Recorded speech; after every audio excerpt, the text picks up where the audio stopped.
Cité. C'est pas normal, je pense. C'est pas possible. T'as le numéro de... Non, Louis, j'ai pas son numéro par contre.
Surtout qu'ils ont comme sur leur écran en bas, l'écran il est switché en deux. Il y a une partie noire et une partie où il y a le slide.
ça fait moins de mouvement.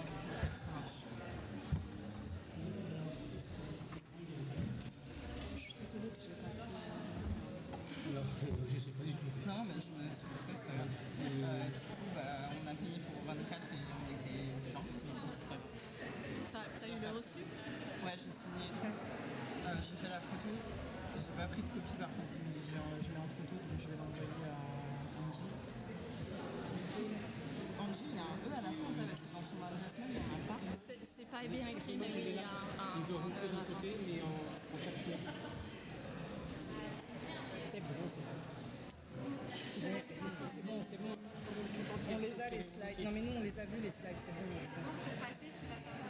J'irai là-bas de toute façon. Non mais ça ira je pense. Je le laisse quand même au cas où. Oui, vaut mieux. Merci.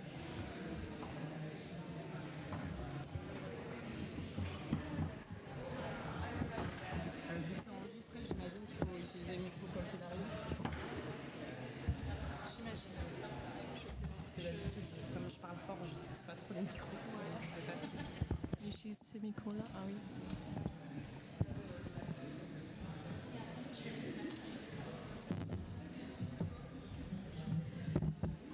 Ah, j'ai pas pris mon papier.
Pardon. C'est la première, après ça, Pardon. il y a c'est la présentation du ICUP. Tu peux la mettre avec ça.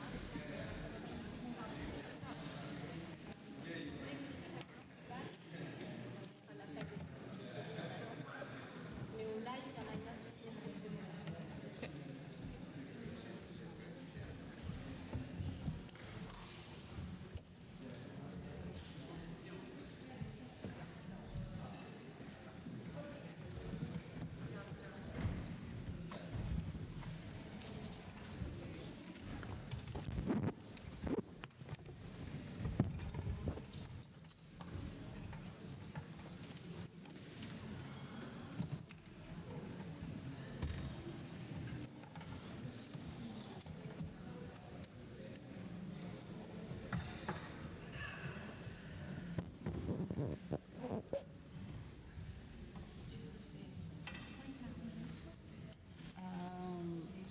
Yeah, I think that would be.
Good morning, everyone.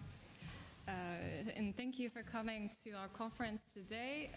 This is a conference about research and innovation, which of course is in the heart of all our 9 SOCAL universities. Today we are going to begin with some words of welcome from our Vice President of Europe at Université Paris Cité.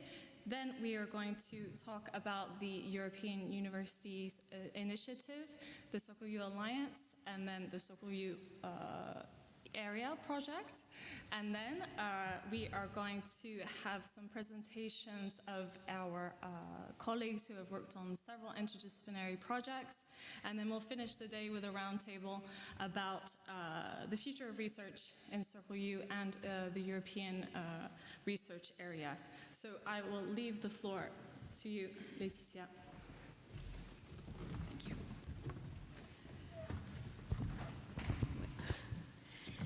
Thank you very much. Just 5 minutes to thank you for being here, and also to thank Elizabeth McCarthy here, who has been the program coordinator, but more than that, the PI of the ERIA project since the beginning, so 2021. This project is going to end at the end of the year, and today is an important day to try to understand, but also underline what has been the major impact of the project. Elizabeth and Université Paris Cité, who's coordinating this SycleU project with 9 SycleU universities, is going to present the result also in Brussels very soon, and then the final report is due at the end of the year. So today is an important step to try to gather what you think are the main results, main impact of the project, and maybe what should be done later on. So thank you, everybody. Thank you, Elizabeth, very much for coordinating this ERIA project, and let's talk during also the day. So, à bientôt. À tout de suite. You want to say something? Thank you, Laetitia. It's been one of the great pleasures for me to learn to work with Laetitia, who's an anthropologist, and I'm far from an anthropologist, but I've learned the importance of storytelling. And I think today is a little bit about how do we tell the ERIA story? How do we tell the place of research in face or alongside the Erasmus teaching, formation, training programs. We're joining universities that are about both, and hopefully today will move us one step forward in that storytelling process so that we seamlessly join together. I think integration of research into the Circle 2030 program is not going to happen if we don't do something about it. It's in the format, but will it actually be viscerally adopted and expanded? That's up to us. And today we're going to be talking about that. So thank you and welcome all of you to Paris. I would like to say I could translate what's written above. Somebody will translate it at some point in the day, but I can't read it from here. So, but we will decrypt what's written there for anybody who would like to know. Thank you very much. And now are you moderating? Yes, so now we have Kevin Guillaume, who is the Secretary General of SOCAL-U, who's going to talk to us about the European University Initiative. Merci. Good morning, everybody. I'm very pleased to be here. Always a pleasure to be back in Paris. I think it's one of the member universities I've been the most. Of course, as we are based in Brussels, it's easy, but I'm always happy to be in this beautiful building here.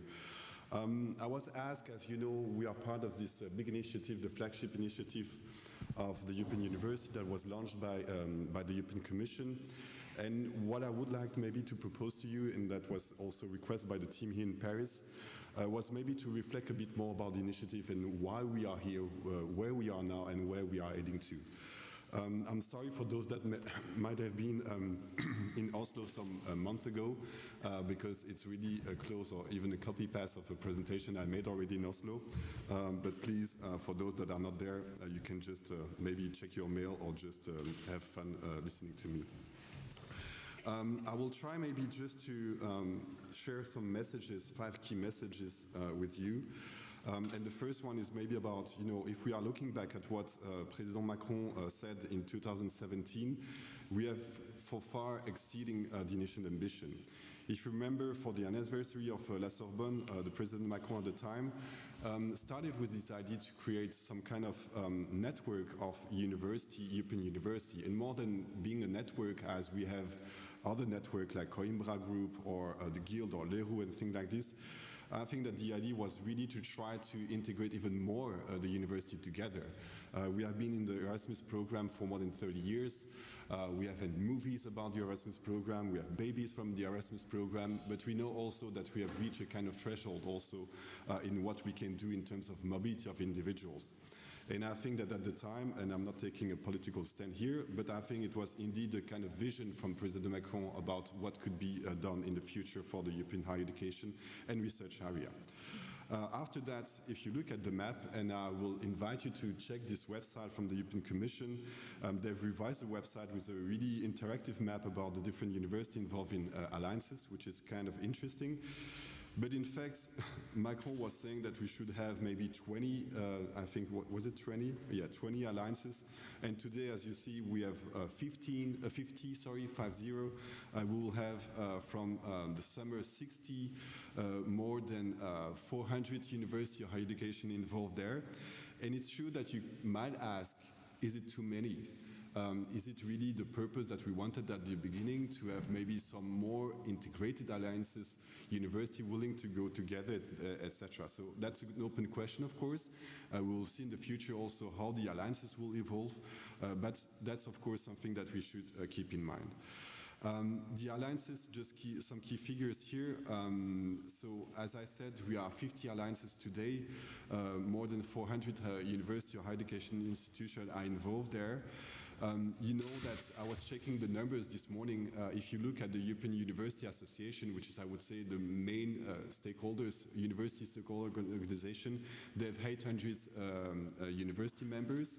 And in total, if you look at the OECD numbers, we have more than 8,500 institutions, including also University of Applied Sciences or ICUP in France.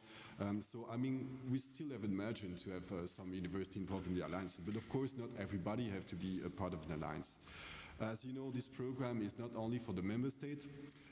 We have also some countries associated to the Erasmus program, and that's really good for us, for SECULU, because you know that we have the University of Belgrade that is also involved there. Of course, the University of Oslo that is coordinating the project, the Erasmus project. But unfortunately, still, because of Brexit, our colleagues from King's are not anymore eligible to the Erasmus program, which I hope will evolve in the future. And last, maybe figure that I wanted to share with you is about the budget. I think that and you are mainly researcher working in the research area, so you know that there's big money also in Horizon program. But here, in fact, you know, over the periods when we started the initiative, almost €500 million have been invested in the initiative. So it's not nothing, it's significant. We'll see in the future. You might be aware that there have been a report of the former president of the Italian Council requesting an investment of €10 million a year for every alliance.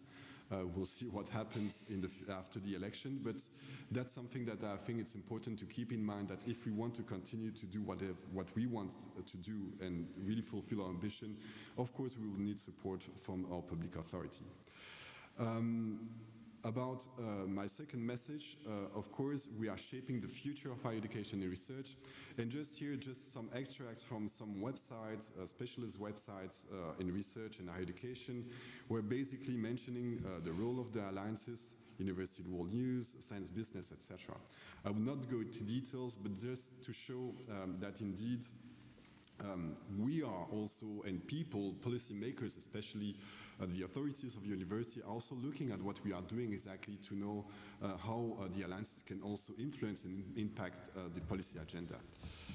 I'm sorry, it has been changed, I think, but it's okay. I just wanted to share with you, and I will not go into the details here, but you know that, of course, the upcoming election at the European level will have an impact of what we are doing will have an impact, of course, on the finance also of the EU. Of course, the war in Ukraine also will impact also our capacity to finance and invest in research and higher education. But still, what I wanted maybe to underline here is that there are a lot of upcoming policy development very important there. You might have heard about what we call the higher education package. Basically, the Commission wants to work on different aspects linked to European, higher education. They want to create this European degree. I have personally a lot of doubts about that, but we can talk later on the coffee break about that. They want to push also the quality assurance and recognition issue. We know that for a long time we have what we call the European standard and the guidelines for quality assurance, but still they want to go a bit further there. An important point also, I think, and that's something that we haven't really worked within Circular, and I think it will be important to really discuss about that, is about the academic career. And it's true that it's true, the ERIA project maybe that you have worked on that, especially on the early career researcher. But I think that indeed, if we want really to better integrate our university within the alliance, we have also to think about the career of those that are making, in fact, our university. So we have, as you know, and there are some here, academic chairs that have been appointed in the university. They are still hired and employed by the university, but why not in the future think about their career passing from one university to another within Circular? Third message that I wanted to share with you, and I'm sorry to say that, yes, Circular is kind of unique, and all the alliances are very unique, but not so unique, to be honest. And when you look, and that's also a very interesting website that you have here, it's an observatory made by research consultancy agency in Barcelona, based in Barcelona, and they've tried to map a bit what are the profile of the alliances. And indeed, what we realized is that in the first two calls of the alliances, most of the universities that have been able to answer to those calls are, I would say, large university, comprehensive one, and of course it makes that the profile are also very similar. We have seen also, and my colleagues in the Brussels office has done a small research on that, that most of the priority teams, like we have in Circular, climate, democracy, global health, soon artificial intelligence, in fact, there are teams that we find also in other alliances. But that's not a problem. We are living in the same world, we are facing the same challenge, so it's in a way also reassuring that we are working on the same kind of thematic. And yes, still I was saying that Circular is not unique, but still if you look at some aspect, yes, Circular is unique. It's unique why it's also the setup of our alliance. As I told you, we have 3 non-EU countries, so 1/3 of our member universities are coming from a non-EU country. We have this chair program that is really the backbone of what we are doing. As you know, all universities appointed some academics that are working 20% of their time for Circular, just dedicated to that. And I think that they are really the ones, and I'm happy again to see some here, that are really the ones doing, in fact, Circular life. And I think that it's really something, from the start, there was a strong commitment of Circular that we don't see in other alliances. We have a legal entity also. From the start also, even before starting, the rectors and president wanted to establish a legal entity. Why? Not just to please the Commission, but really to think about Circular on the long term. It's not something that is linked to just a 3-year project or 4-year project or something like this, but really something that will last in the future, hopefully. We have all the joint ecosystem that we have.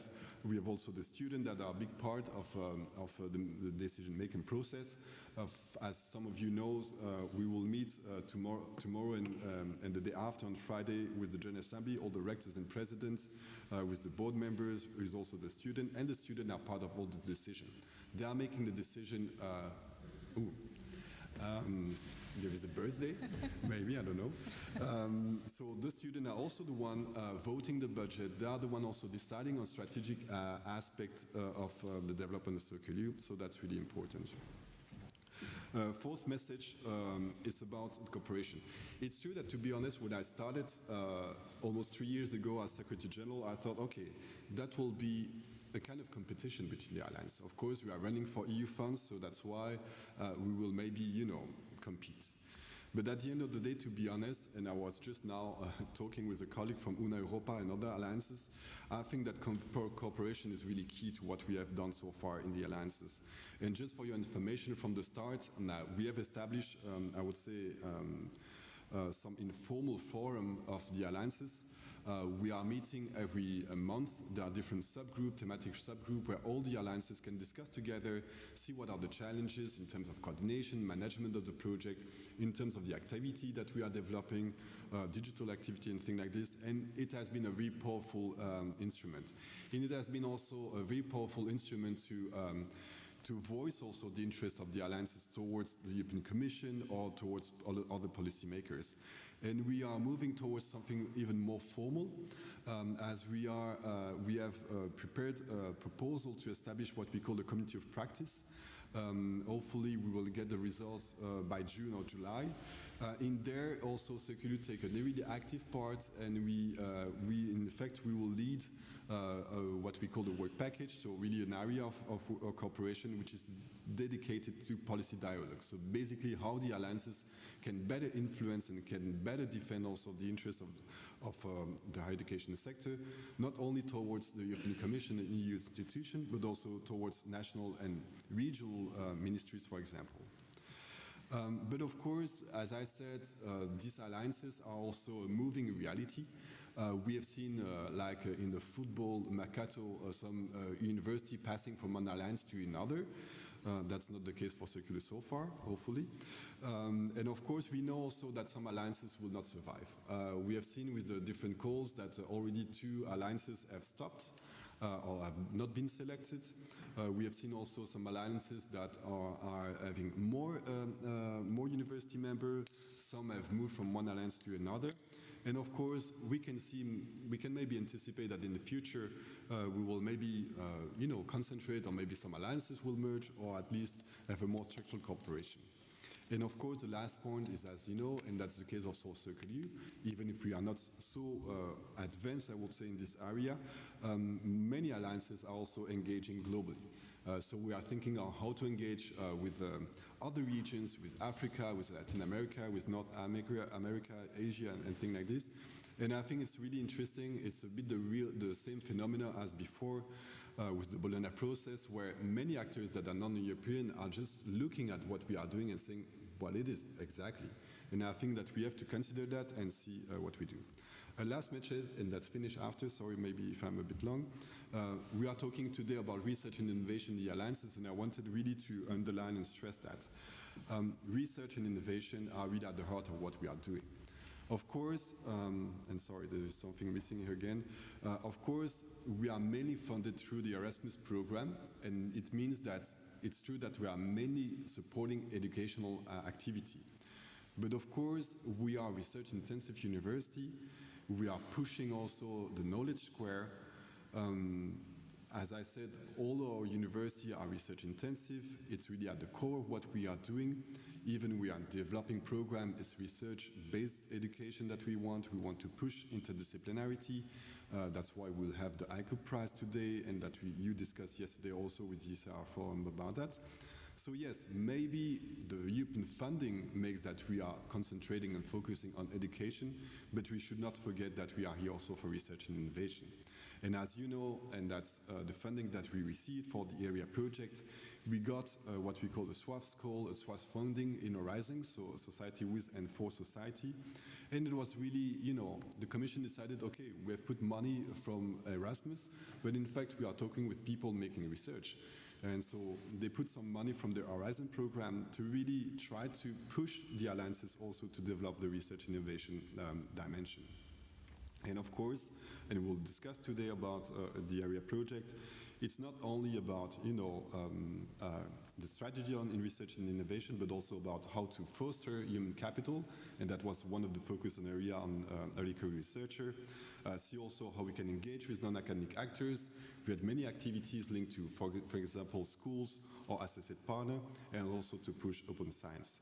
But there are a lot of challenges about that, because as you know, first, it was something that was added to what we are doing through the Erasmus, and it's true that we have also some struggles inside Circular how to fully embed the research and innovation dimension within what we are doing, not as just another additional layer. The big question, of course, is how to fully engage with our researchers, Because our researchers, and I'm sorry to say, but they don't really care about this kind of institutional project. What they care about, it's about getting funding to make their research, to publish, to get support for their labs and things like this. And therefore, this kind of big project is not necessarily interesting. Apparently not interesting, but for me it's really different. But of course, that's something that we could discuss later on. And last but not least, you know that we are discussing now about the funding that the Commission will guarantee after 27. And we are not sure exactly how the Commission wants to support research and innovation. So that's something that we will see in the future also what we do. And it's of course a main priority that we want to concentrate afterwards. So that was it for me. I hope it was not too quick, but thank you very much for your attention.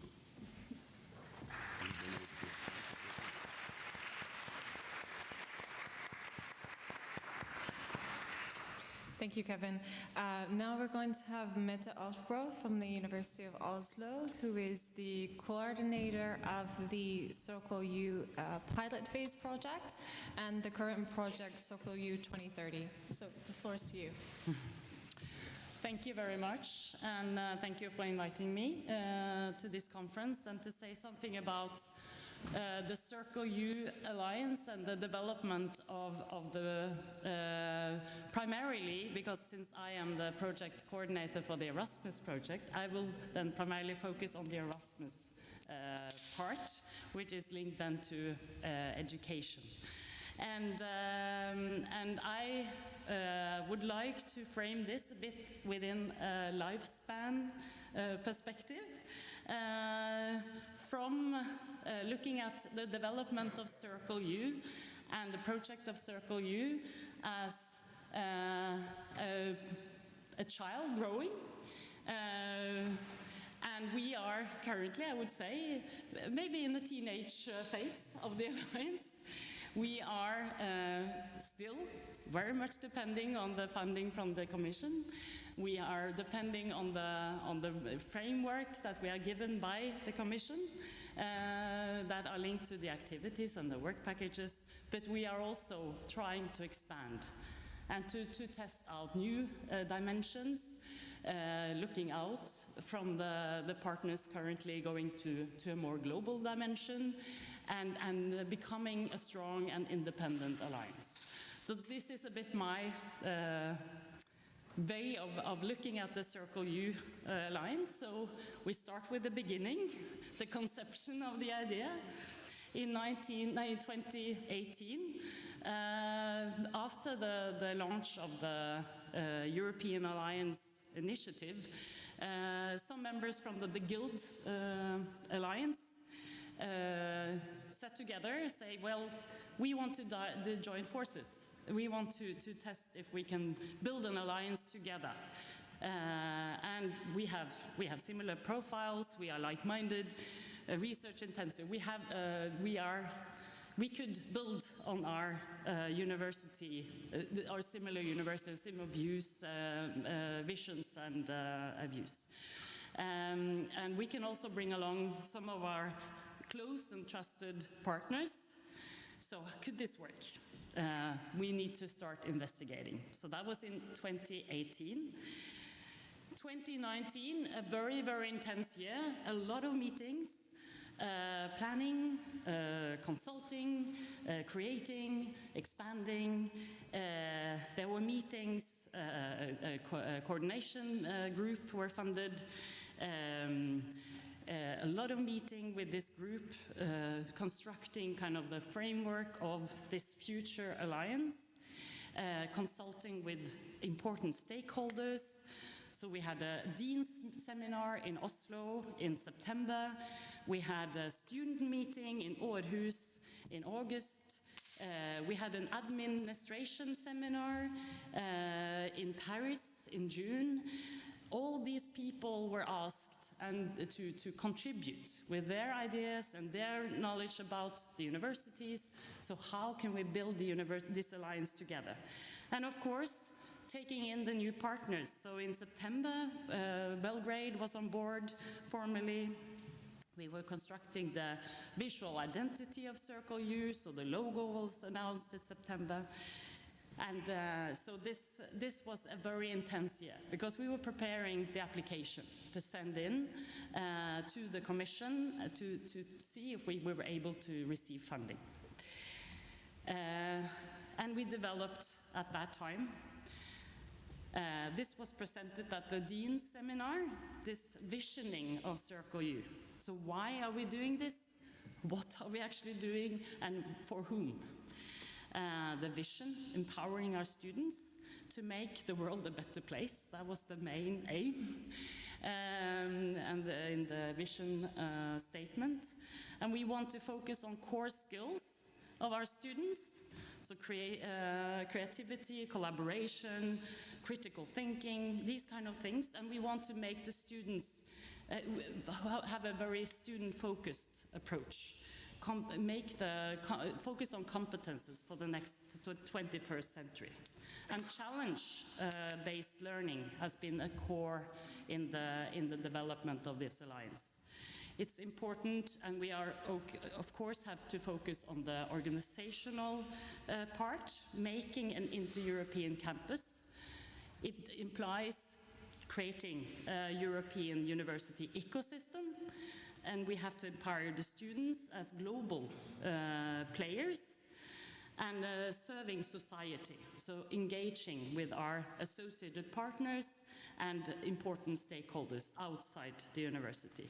And of course, always focus on the core value of the Alliance, academic freedom and responsibility for research-intensive and comprehensive universities. So this was lining up how this alliance should capture of values and ambitions. So what did we say that we wanted to have as main outcomes of this alliance? So we want to build a more inclusive Circle U student community, involving the students, including the students, making it accessible for students. And of course, focus on the international exposure so that the students and staff can both travel physically, but also meet each other virtually and exchange ideas, knowledge, and experience to enlarge their horizons. And of course also to increase the collaboration across the universities and other sectors, making sure that we use each other's competences and knowledge and research areas to build a bigger community and learn from each other. And of course, to make sure that we use the development that we have done in the Alliance of Mobility, Pedagogy and Educational Research Cooperation to affect the European educational area, the European research area, in a way so that we actually have an impact, that the Circle U will have an impact in Europe.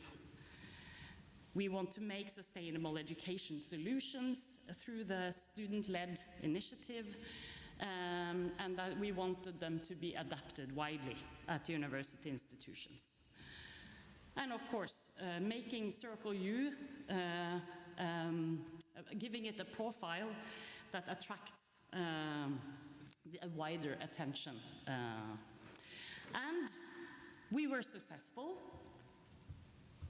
We were granted funding. The Circle U is born in June 2020. The funding would come and the project would start 1st of November, but the happy announcement was given us in June. And that was a happy fellow. So now we need to work. We have to make this seamless international, inter-European campus a reality. So how can we do that? Of course, first, we have to enable the infrastructures, hiring staff, setting up the task forces, working on the work package groups, and hiring and appointing academic chairs to make the knowledge hubs a reality. We are setting up the governance structure that Kevin was mentioning, hiring, structuring the ISBL, the legal entity, hiring the Secretary General, and making things work so that we can have a joint structure to make sure that we know how to organize our activities. And then, of course, we need to build, and that is very important, to build the academic networks with the academic chair program. So we have to make sure that we have that within Circle U and within the knowledge hubs, we have a number of academic chairs with the profile that fits the priority areas, and that are eager and motivated and have to cooperate in this European alliance and contribute with their research, with their ideas, and so that was very important. And then also very important to build the administrative teams within the work packages, because of course it is an administrative task to set up this joint European campus. And then we have to work on frameworks and frameworks and frameworks for all the different things that we want to do. So we want to have mobility, then we need a framework to join framework. We need to map how do we do mobility at the different university, what is the legal things, the constraints at each university, how do we manage to find a common ground to reach our objectives when it comes to mobility, to recognition, to quality assurance. We're building education together. It implies a lot of joint work. So we need to have these frameworks in place to secure the basis when we're working together. And then, of course, we need to involve the students. That's why we established, or the students themselves established KUSU, Circle U Student Union. And they've been very independent and very motivated to work with us to improve Circle U as a university alliance. And of course, most importantly, to make this happen and to make it be a success, we need to build trust. So we need to know each other, we need to trust each other, we need to make sure that we are going in the same direction and we want the same things. So that is a very, very important thing. And then, of course, so this is kind of the overview of the chair program, if you can say that, in the first pilot phase, the first 3 years. So we had these 4 different platforms, if you can say, student-led. They were then, at the time, very much connected to the work package structure, but still, so the student-led initiatives, we have academic chairs, and we still have this, some of the same are represented in the new group, working on challenge-based learning and female-founder network and entrepreneurships among students. We had the knowledge hubs, so there were 3 knowledge hubs in the pilot phase. And we are still 3, but I'll come back to that, and we will be 4. Democracy, global health, and climate. And we had, so of course, then chairs linked to these 3 knowledge hubs. And then in addition to that, we had the Open School of Public Governance. Also with chairs where we should create the educational office. So a joint program was planned, several joint courses were planned in the project. And then we had the Think and Do tank on higher education, being a think tank where we developed pedagogical, innovative procedures or ways of developing education in a new and innovative way. So, and also there we had academic chairs working together. And of course, all of this should be in cooperation also with the associated partners at that time. So this was the setup of the pilot. And then, as I said, we had the student union, KUSU. They are represented in the governance bodies, at least for the General Assembly, and they are part of the management board workshops. Not every management board meeting, but in the workshops, so they are able to contribute with their ideas. And their main aim is to protect the student interests and by delivering then recommendations and strategic decisions in the Alliance. So that is the setup. So what actually have we achieved after these 3 years? So you see the baby is growing and building a rocket. So it has been hard work, teaming up, and we have to developing and exploring this, all this together.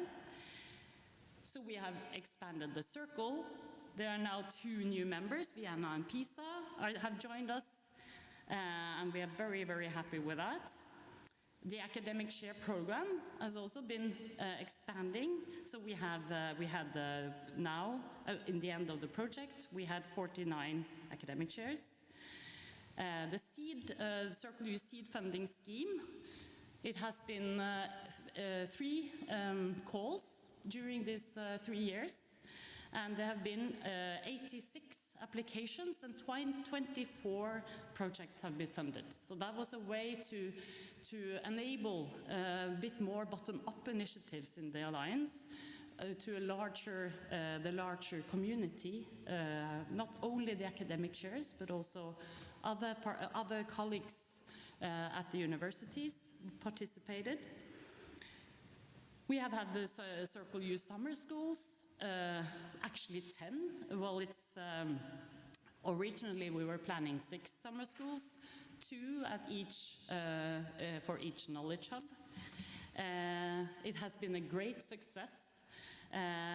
We've received almost 1,300 applications, and almost 260 students have participated at the different summer schools. And they have been very, very happy with the outcome and the experience, both academically and to meet the students across the Alliance. So that has been a really great success.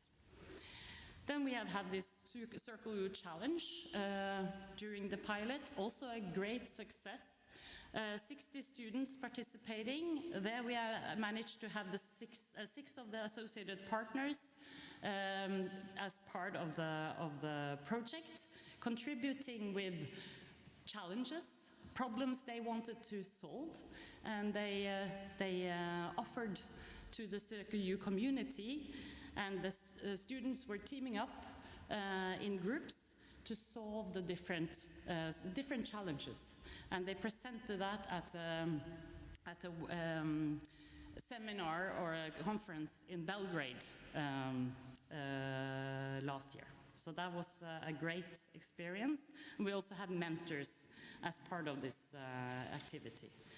Then we have the Female Founder Network, also a great success, with 30 students participating and 16 academics as part of the team. And then we had one external partner also contributing to that. So that is also something we should be very proud of. And of course, we set up this governance framework and the ISPL, which is also working really well, making it easier for us to govern in a kind of centralized way the Alliance. And then also have to emphasize the importance of cross-institutional collaboration among administrative staff. There have been 5 staff weeks organized, and numerous workshops and network meetings. And these to exchange experience, knowledge, and make sure that we together can create this European campus. It has been very enriching, I know, for many, and this is also a great value of this cooperation. So, but of course, we have to mention some of the challenges that we encountered during the pilot phase. Of course, one challenge, I mean, we are now 9 huge universities in the European context with different traditions, we have with different structures, and to make sure that we embed the initiative throughout the structures of our universities, it's a challenge. And this is something that we will address. We have addressed, and we have been talking, and we have been discussing, and we are trying to come up with measures to make sure that we can embed these activities at each university. And then also to have this initiative, as it has been a very strong focus from the management of the university, the top-down, a very much top-down project in the beginning, to make this bottom-up, to embed again this initiative at university we need bottom-up focus. So this is something that will be focused, that we need to always bear in mind when we are doing this. And of course then engaging with associated partners, it's something we have to emphasize more. It hasn't been so, we have had associated partners definitely participating and interested in collaboration with Circle U, but we need to do more of that. And then we have had some challenges, of course, to fund student participation. This is also something we have to discuss. So now, going to the next phase, student Circle U 2030. We will continue the success, because it has been a success, but also we need to consolidate and to expand, and to maybe to restructure, learn from our experience. So what do we have now? We have this. We have 9 universities, we have 45 associated partners, a legal entity, 2,500 study program, etc., 500,000 students and 1 mission. So this is what we have, and this is what we can build on. So now we are recreating Circle U, and we are at version 2.0, and we are going, we have started the new phase, and we are going beyond 2027. So then we are learning, of course, from the first phase of activities, and we have tested collaborative formats. Now the main aim is to consolidate and develop and expand, and the learning and teaching and research and innovative activities. And we have created platforms in a bit a different way than last time. Now we are focusing on the activities and have a more precise scope of the activities within each platform, a more precise link and synergies to other platforms, and specific human resources. We have directors linked to the different platforms, making it easier to govern maybe, or to manage, and easier to work within. And then we have specific operational resources. I will go a bit into the platforms. So the platforms, they are the building blocks of our joint ecosystem. So first we have the educational activities. They will move into Circle U Open Campus. And Circle U Open Campus will make it easier for students to participate in educational activities, and make it easier, hopefully, for staff to connect. We have the student-led initiative, and the Women Now Founder Network, new name, will live and develop within the incubator.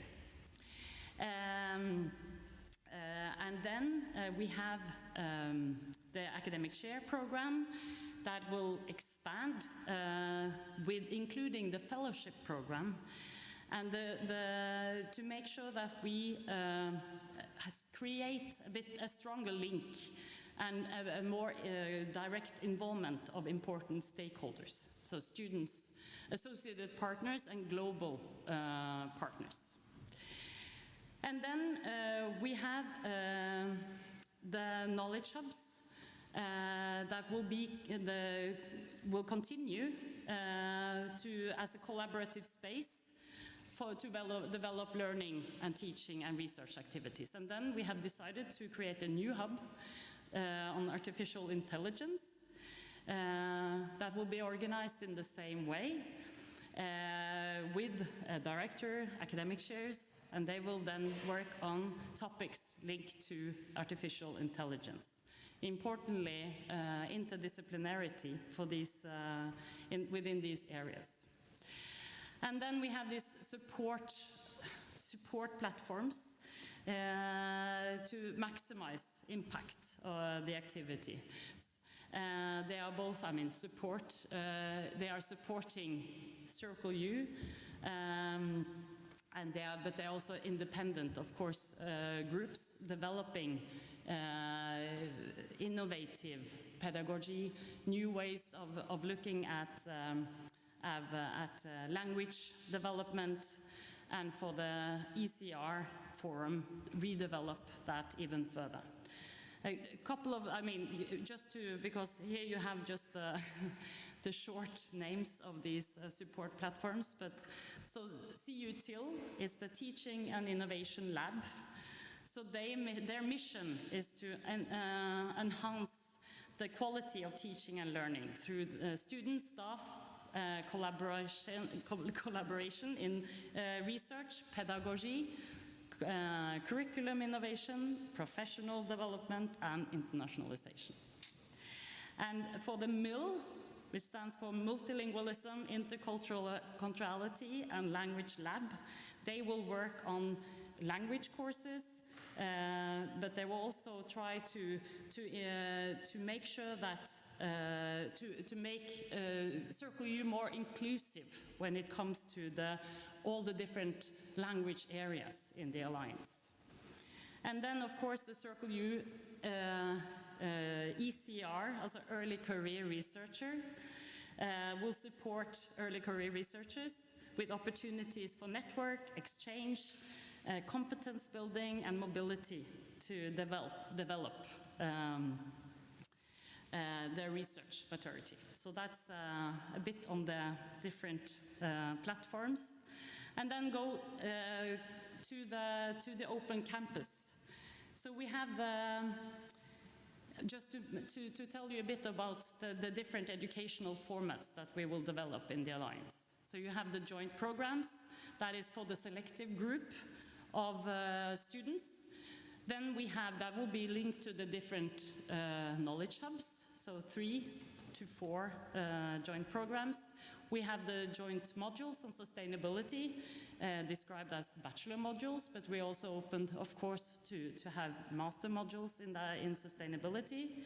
We will continue with the summer and winter schools, challenges and hackathons, online courses and seminars, and conversations and talks. And conversations and talks, that's for the broader community. So we are going from a selective group. For a joint program, we can only have a selected amount of students in each program. But in a conversation and talk, it could be the whole Circle U, all the university community that can participate and get the advantage of these initiatives. And we're also now developing guidelines for these educational formats to make sure that we have a joint, that we are developing, because the aim is to give them some sort of label. So a documentation that says that this is a Circle U activity. And to have this label, it needs at least to have you need at least 2 different universities in Circle U participating. And it should be open for all students, not meaning that you can get admission because each course have their own requirements, but it should be possible to apply for all students in Circle U. Accreditation belongs to one university. We don't have a joint accreditation body. So that's why I think this will link very much to the university responsibility. And it should be some sort of documentation, and it should also have some international exposure time. I'll be very quick now. And a bit about the incubator, that we are strengthening the social dimension and engagement of Circle U. So incubator structure gives a structured place for students and develop innovative projects and entrepreneurship, capacity building project, train the trainer initiatives, challenge-based learning initiatives, and we also have some financial support for student-led innovation. So this is, yeah, wait. Yeah, so just some targets that we are aiming for in this phase. So we will have the 3/4 joint masters, 35 joint modules in sustainability should be developed. We should increase participation by 20% annually in the summer and winter schools. Student mobility, both short-term, virtual and blended, should increase 20% on an annual basis. We should have mobility placement for ECRs, at least 80 during the project. And we need researchers to participate in the Circle U ECR training. We need to enhance and to increase the participation of associated partners, that they can contribute in the challenge-based learning. And we need to fund student-led project, at least 4 per year. So these are the aims, and this is what we are working towards. So this is just to say that we are back to where we started. We, Circle U 2030, we want to be a catalyst for change. And all these things that we do together, hopefully, will make us this catalyst for change, and to also change Europe, but also change our own universities, and make our own universities more independent, international, collaborative, and increase the scope of collaboration within the frame of Circle U. So that's what I had. Thank you.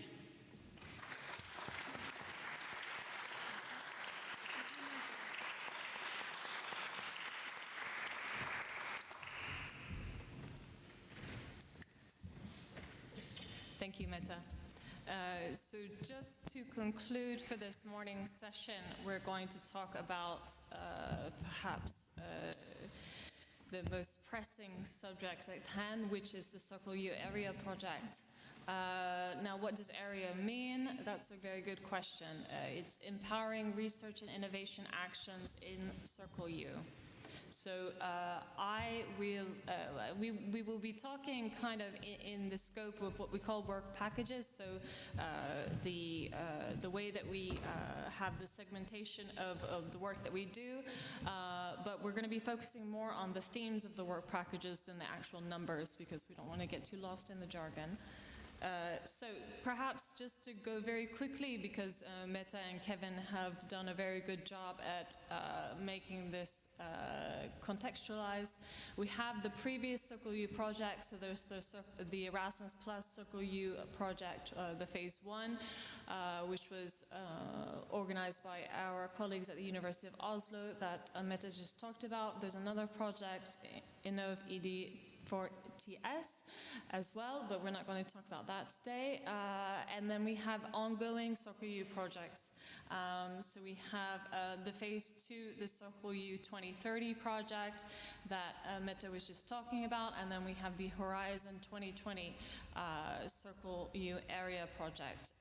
So in terms of dates, the Circle U ERIA project started in September 2021 and will be continuing until hopefully October 2024.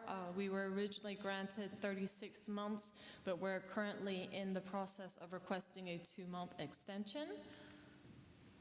So just very quickly again, because I think Mette and Kevin gave us a lot of the context already, perhaps what's most important to keep in mind is that these are 2 types of projects that are funded a bit differently.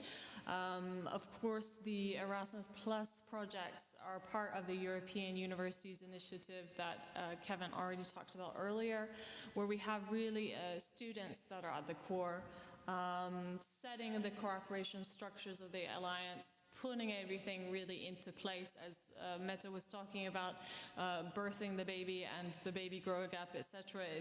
That's really what we're looking at with these projects. Of course, in terms of funding, that comes from Erasmus+, and coordinated by our colleagues at the University of Oslo.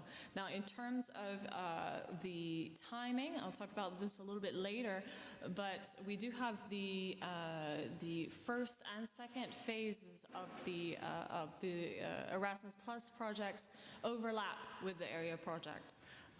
So the ERIA project, again, like I said, funded differently. It's Horizon 2020. As Kevin said earlier, it was a call for projects that we normally refer to as SwafS, so Science with and for Society, really with the idea of strengthening research and innovation in the Alliance.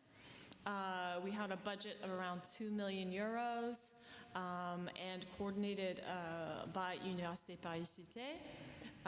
With the pilot phase currently in progress, it's important as well to kind of go with what Kevin was saying earlier, is that there is no second phase, there is no Area 2. However, the work that we're doing is also being integrated into a work package, which is work package 4, which is coordinated by our colleagues at the University of Vienna. We'll talk about this a bit later. The title is, of course, Fostering Collaboration and Building Capacity in Research. Now, to go into perhaps a little bit more in depth, like I said before, the project is coordinated by Université Paris Cité. We have around 40 people who have worked on it and more who have attended all of the events that we have organized.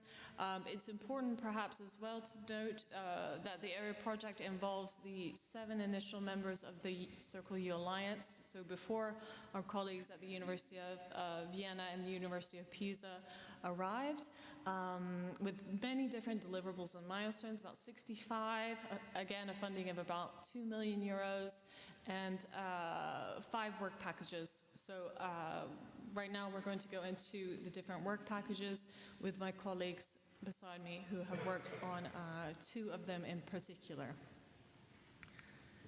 So I'm going to start with work package 1, which is management and coordination.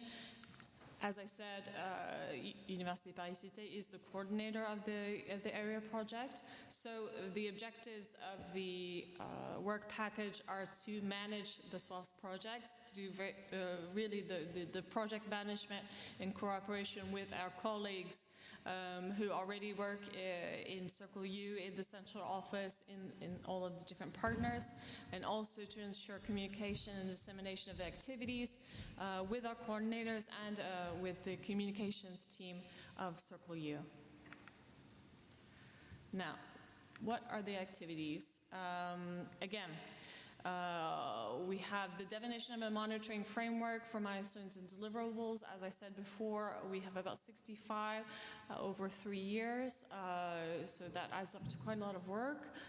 We also have the organization of a monthly meeting for the coordinators to ensure that everything is carried out on time, all of the deliverables are finished in time, and going to the next point, all of the project milestones and deliverables have been successfully submitted so far. Now, another thing that was organized by Work Package 1 was a dissemination event last year. Here at Université Paris Cité, we had about 73 participants, and it was part of a Circle U week about the future of higher education and research. And also, the organization of today's event. We have about 139 registered participants, 63% of registered participants self-identify as women, about 46% administrative staff, 37% academics, 8% PhD students, and 9% others. So I think that represents perhaps the broader appeal of this type of event and this type of project for our colleagues who work on kind of the research and administration aspect, but also our colleagues who work in research itself. Now, Also, we have prepared a policy brief for Circle U area about several different topics. I will speak about this a little bit later on, but I was not present for this, so I'm not terribly familiar with it.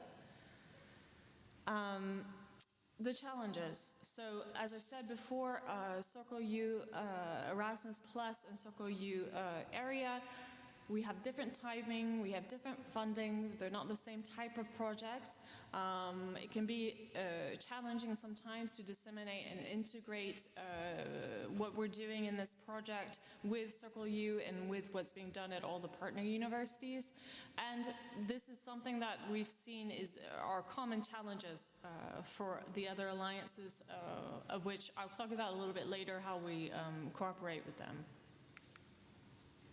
Now, going forward, we have 12 deliverables before the end of the project, 3 of which are coordinated by Université Paris Cité. We have 6 milestones left to be completed.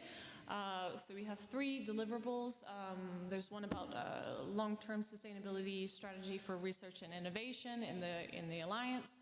There's another second policy brief, and then the deliverable that's going to be a report about what's happening right now. And then to continue, we also will be cooperating with the Circle U office in organizing a final event in October of 2024. And to finish, we'll be working on the coordination for the final reporting for the European Commission at the end of this year, with normally a final review sometime in January 2025. So I leave the floor to my colleague Natalia, who is the person who has worked on work package 2 for ERIA. Thank you very much, Amanda. Just when do I press to this one to change? Thank you. I apologize for my voice. It's much better than it used to be, but it hasn't come back totally yet. So I have been a coordinator of ERIA Work Package 2, Fostering Interdisciplinarity. Well, the title is a little bit long, Fostering Interdisciplinarity to Co-construct Solutions with Other Sectors. Basically, this Work Package 2 is about the promotion of interdisciplinarity through various pilot actions. Thank you, Elizabeth. And for the Work Package 2, we are very lucky to have with us at this ERIA event and yesterday for ECR Forum 3 of our core members, which are Professor Jonathan Weitzman from Université Paris Cité.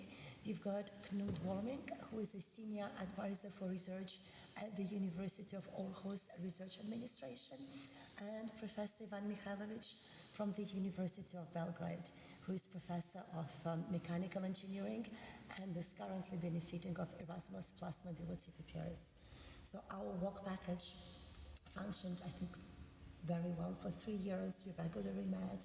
We discussed jointly all the ideas, initiatives, activities, and our first objective was to foster inter- and transdisciplinarity in research and innovation activities, and our second objective, fostering co-construction of solutions with external stakeholders outside academia.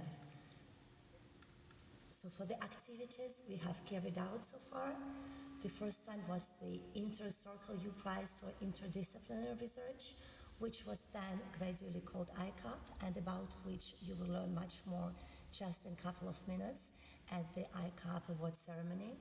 The Circle U Sandpits. Sandpits are the residential workshops that bring together scholars from different disciplines. Then interdisciplinary thematic research networks. And the last activity was a report research with a research on research approach on analyzing the effectivity of these 3 transversal pilot actions. And I'm very happy to see Arine, who is the postdoctoral researcher at King's College London, in charge of this report. The draft report is already finished, and I think very soon you'll be able to see the outcomes. Now back to our main activities. For the ICUP, Inter-Circle U Prize for Interdisciplinary Research, 3 calls have been published in 2022, 2023, 2024. We had a very decent number of applications, given that this prize it's a prize that has been set up from nothing. Nobody knew about it. Nobody knew about Circle U, and what we are offering to the laureates, the promotional videos. So this prize doesn't go with any monetary retribution. And nevertheless, for the first edition, we had 19 applications, 9 for the second edition, and 12 for the third edition. And I must tell you, and I think my work package leads will agree, that the quality of the applications was just better and better each year. And we were looking at the applications received in 2024. We were really surprised that the teams which submitted projects, they didn't need the ICUP. They had lots of funding, otherwise they had already different awards, and nevertheless, they're interested by Circle U dynamics, they're interested to be part of Circle U, and that's why they apply. So the evaluation of the ICUP was done by an interdisciplinary evaluation panel with academics from all 7 Circle U universities, well, 7 from the pilot phase, and each edition, so for each edition we have selected 3 laureates. So in 2022 they were from Humboldt, King's College London, University of Oslo. 2023, 1 from Aarhus, 2 from UC Louvain, and this year, 2024, 1 from University of Aarhus and 2 from University of Oslo. Then the promotional videos were created after each ICUP edition, and this year they're going to be created over the summer. Sorry, could you try to just be a little bit closer to that? And each year the ICUP award ceremony was taking place in a different location. First at UC Louvain, last year in Belgrade, and this year here at Université Paris Cité. And back to Circle U Sandpits. That's a very innovative format which comes from the Anglo-Saxon world, and that has been practiced in Anglo-Saxon research for about 20 years. Basically, there is no theme from the outside or a very broad one, and it's to bring researchers, junior researchers, senior researchers, interested in interdisciplinary collaboration to spend together 2 full days with the help of the professional facilitator, and we were very lucky to count on facilitators from the Horizons Institute at the University of Leeds, who were the ones who launched the Sandpits concept in the UK. So we had 2 editions, 2022, 2023, and each time there were about 20 academic participants, external stakeholders, and their number have risen from 1 for the first edition to 4 in the second edition. Some of them were associated partners, some of them were external stakeholders that we have sort of recruited depending on the profiles of the participants. And the most interesting thing about the Sandpits, afterwards there was a seed funding that was offered, and first year there were 3 projects that were selected, the same for the second year, and as you see from the numbers, the vast majority of the participants do get together to set up seed-funded projects. And these people didn't know each other before. They never collaborated previously. They only spent twice 2 days at a 2-month interval, and nevertheless, they want to collaborate and they want to do things together. So in 2022, 10 out of 19 participants were in the seed-funded applications. 2023, 11 of 15 academic participants. And for the stakeholders, for the first edition, the only one that had participated, and he's here, Amaury Peters, from University NGO Louvain Coopération in Belgium. And second year, 3 out of 4 external stakeholders participated in the projects. And we are just amazed by these results because, again, these people, these scholars, these external stakeholders don't have any direct interest to collaborate. It's just for the pleasure of interdisciplinary collaboration, of doing things together, and of promoting interdisciplinarity. And here, besides Amaury, we've got some Sandpits participants from the previous editions. Well, Louisette, who is an architecture PhD student at Université Paris Cité. We've got Jonathan, our work package lead, who participated also in Sandpits as a participant, and Sarah Hager from Humboldt. She was there, but I can see her. Yes, I was looking for you. She's here as well. And Sarah extensively presented the Sandpits initiative yesterday at the ECR forum. So if you want to talk to people who participated, please, over the coffee break, lunch break, they're here. And for the interdisciplinary thematic research networks, we had 2 calls, 2022, 2023. Each year we selected, for first time we selected 4 applications, second time 3 applications. The duration was 12 months, and from what we've seen, these interdisciplinary research projects were very successfully carried out. Each time there were 3 participating universities, and the teams were gathered around interdisciplinary research topic. Main outputs were workshops and conferences, and one of our ICUP laureates this year, Professor Antoinette Vash-Butler, well, she started with the Circle U IT RAN 2 years ago, which gradually grew into the ICUP winning project. And yes, that's, I think if you have any questions, I will be happy to answer, but given the time constraints and the ICUP ceremony that will have to start shortly, I'll stop here, and I thank you for your attention.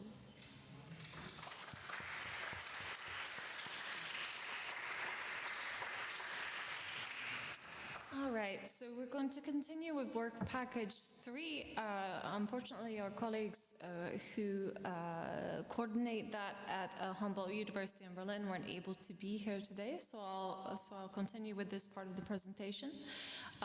It's quite an important part of our project because it's about involving citizens and society in research and innovation.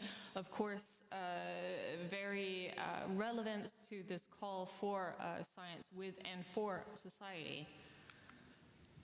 So, the objectives of work package 3 are talking about trying to bridge this gap that we talk about quite often, which I'm sure you hear at many other events, about highly specialized scientific research and society at large.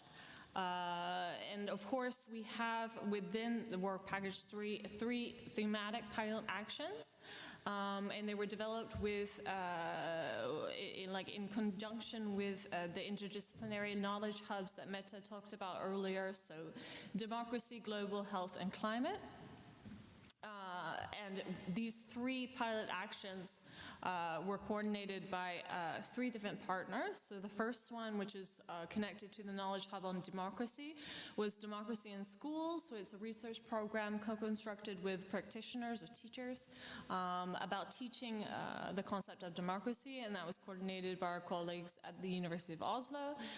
The second one is a public lecture series about global health involving citizens, which was coordinated by our colleagues at the University of Belgrade. And then the third one was a training program for practitioners on climate change, which is coordinated by our colleagues at Humboldt University in Berlin. So, as I said, we have the Democracy in Schools activity. It involves several steps, essentially organizing research and development circles, organizing our workshop for researchers and teachers, and the development of a focus group interview tool, Democracy Pathfinders. Of course, this came with challenges, which were recruiting MA students and scholars, and trying to figure out how to use this Democracy Pathfinders tools in schools. The second activity, as I said before, was the training program for practitioners on climate. Also involved creating a task force, a development of concept notes, and with a tentative program. There were also challenges for this activity as well, considering that it was such a specific target group, so councils and administrative staffs. There was concerns about the span of the outreach. There's also the language barrier, which is a serious concern for us, as the program was only offered in English. We had several changes in the task force, which made it difficult to kind of assure the continuity of this activity. And then we have, of course, our academic chairs in Circle U are very, very busy, and they didn't quite have enough time to really work on this program. And just to finish, we have the public lecture series on global health, which our colleagues at the University of Belgrade coordinated. So this was about the same type of means of coordinating this. We had a task force, development of concept note, creation and dissemination of 3 promotional videos. Again, going back to challenges, we also have the question of outreach and the number of participants. This was in a hybrid lecture format. Our colleagues at Circle U know that we talk about whether to be in hybrid, to be in person, to be online all the time, and this is something that quite affected this activity. And then, of course, the impact of the lecture could be significantly compromised in case of low turnout. Of course, if everyone's online and not participating, it makes things a little bit less interesting. So the main achievements so far are participating in the SwafS working group of the For You to Forum. I'll talk about this a little bit later when I talk about Work Package 5. And of course, we have a focus on practices and measures to be taken in research and innovation in terms of long-term strategy. And we also have identification of legal, financial, and regulatory barriers to research and innovation, enabling sharing and implementation of successful initiatives, and the establishment of an internal network for research and innovation. Again, as I've said before, this is only part of the Circle U universe, so it's also work that is going to be continued with our colleagues at the University of Vienna.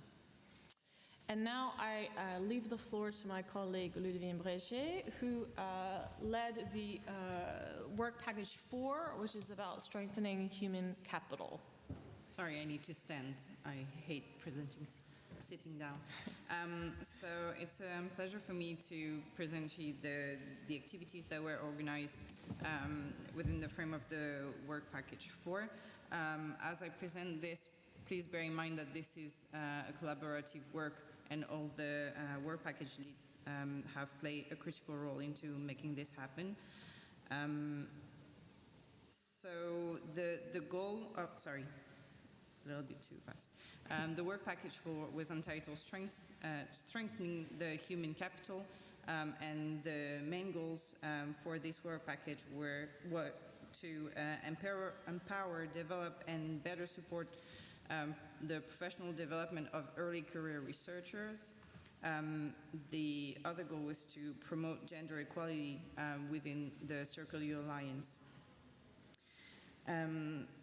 So we had different activities that were led by Paris. The first one was the Early Career Researcher Forum. The second activity of this work package was the thematic summer schools for PhD candidates that were organized by our colleagues in Aarhus. We also had some online training sessions that were led by Paris, Université Paris Cité.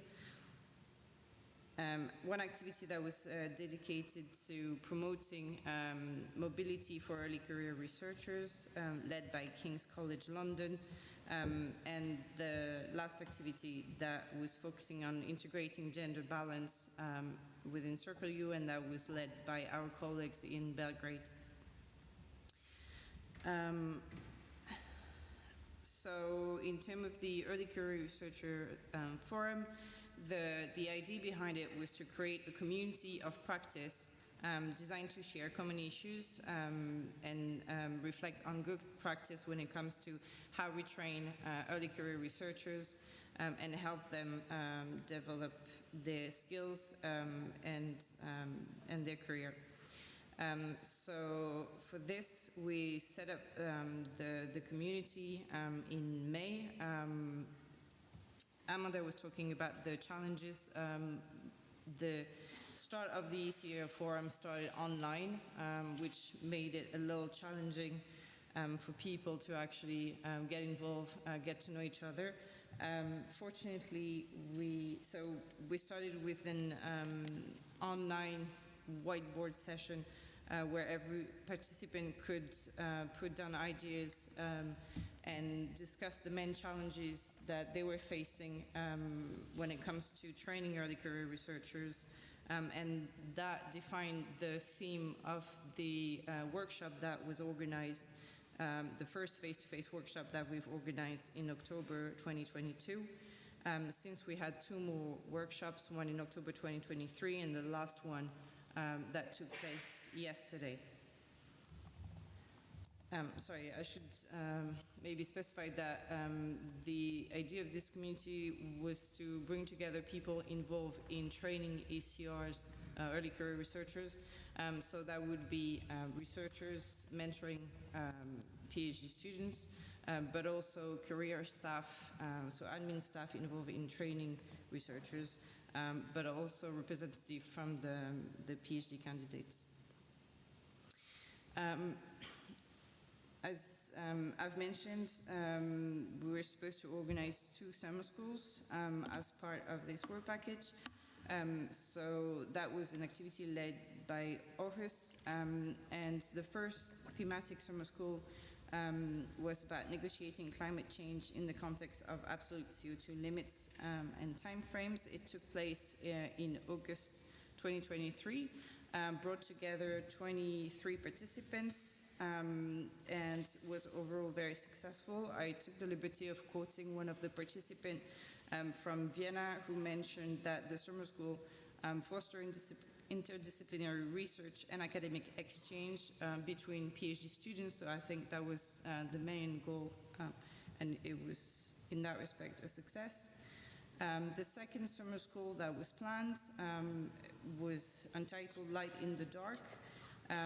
It was focusing on corruption, and unfortunately it didn't get as much interest as we hoped, maybe because the topic was very focused.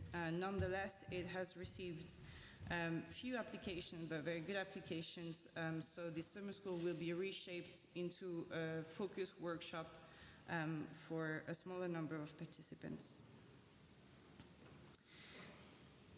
In terms of the online training sessions that were supposed to be organized, so the idea was to offer online training on transversal issues that could help PhD candidates and early career researchers, such as postdocs, to develop new skills.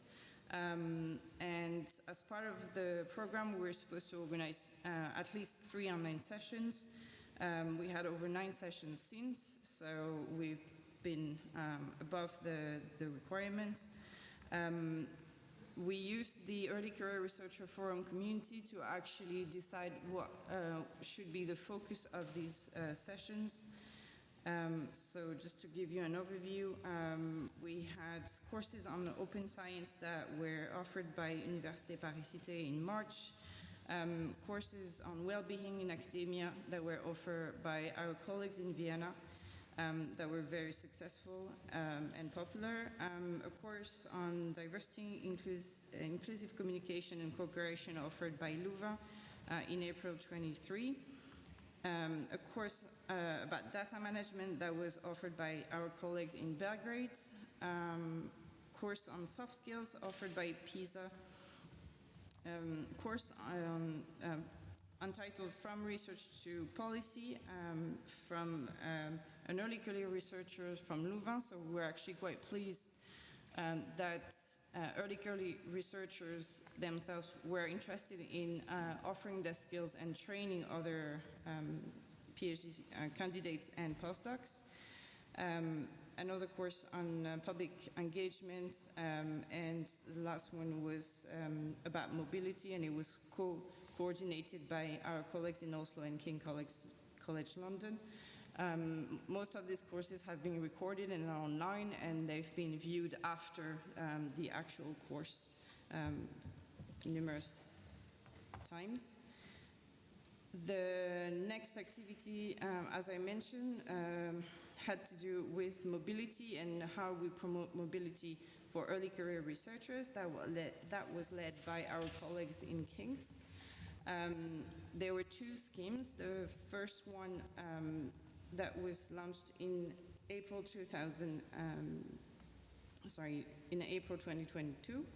And the idea was that PhD candidate would have an opportunity to go and visit one of the academic chair for a month to help them work on their projects. So we got 12 projects from the academic chairs, 30 applicants, and 11 of them were awarded the mobility.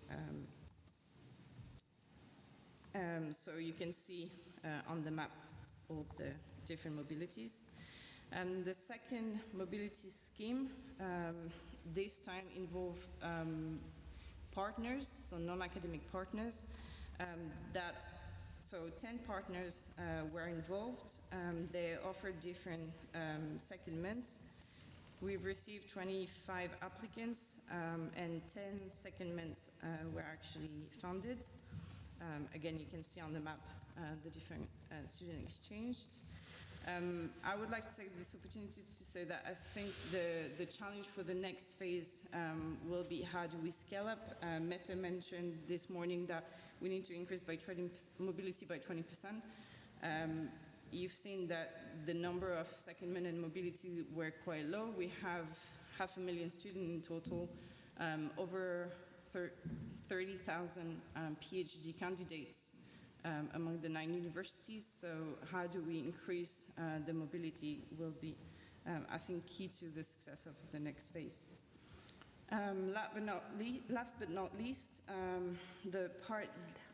we had a part dedicated to integrating gender balance in all circular activities. So the idea is to produce guidelines for a common equality plan that should be written for all 9 universities. For that, there were different activities. First, setting up a Women in Science group that brings together 6 academic chairs and 8 gender experts to discuss on these issues. Another quite significant work was done by Aarhus University,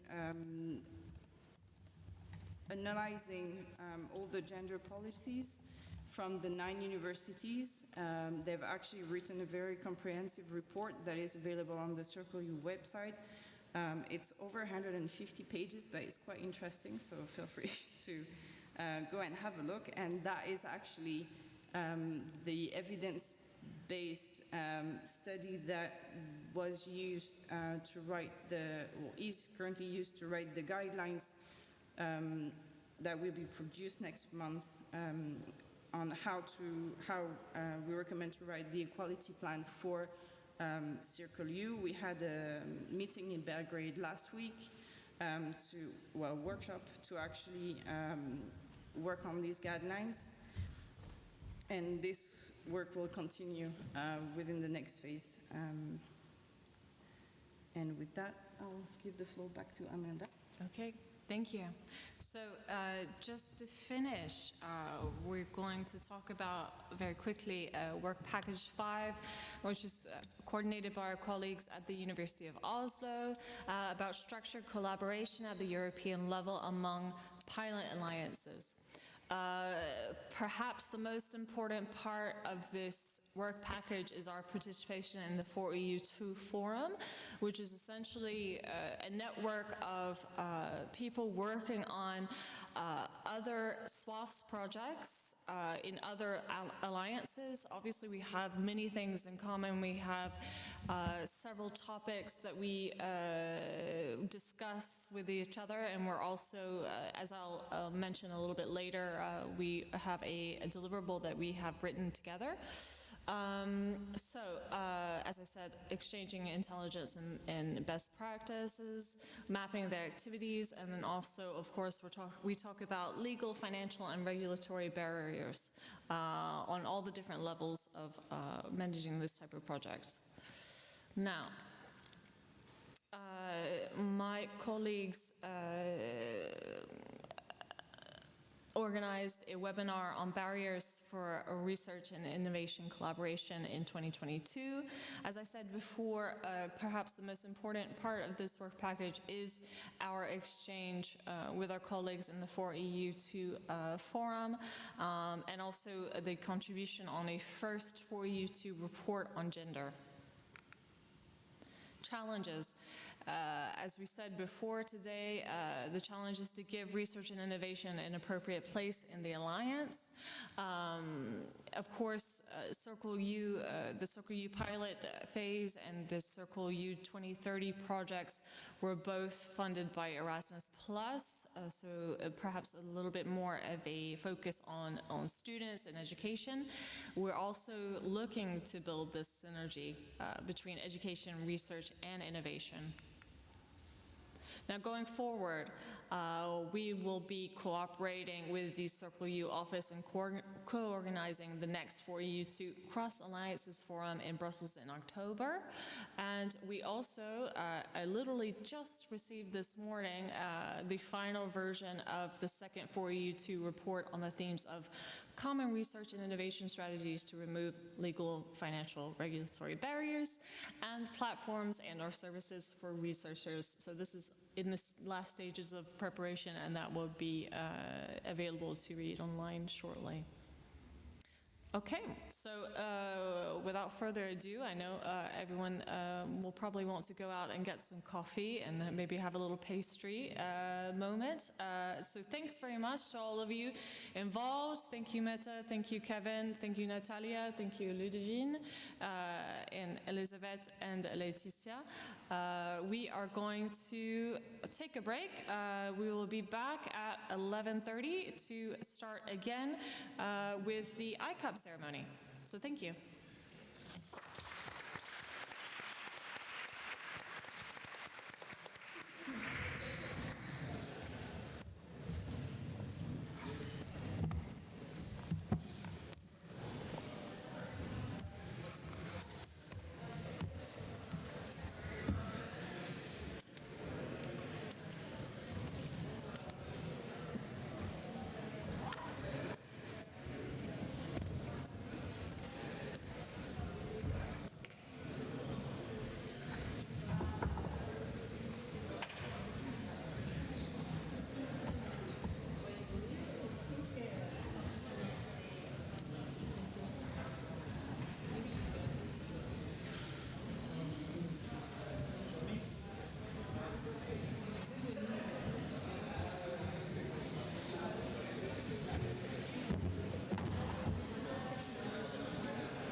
shall we start?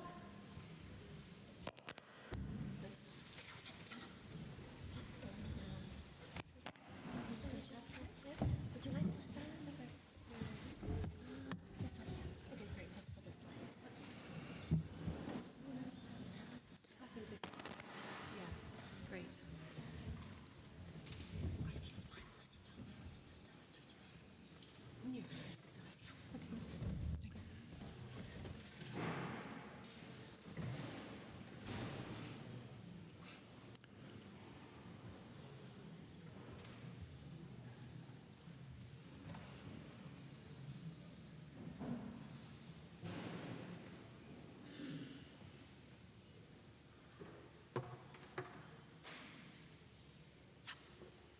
Well, good morning, everybody, once again. I think most of you were already here for the first part of the morning, and now we are moving to the Circle U Prize for Interdisciplinary Research, widely known as ICUP Award Ceremony, 2024 edition.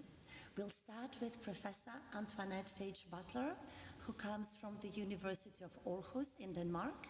Antoinette started her studies in Ireland, where she is originally from, pursued her studies in English literature in Scotland, then subsequently moved to Aarhus and completed her PhD on science communication in 2012, if I'm not mistaken. Correct? And afterwards, Antoinette kept working on science communication, risk communication, most recently on communication in time of pandemic.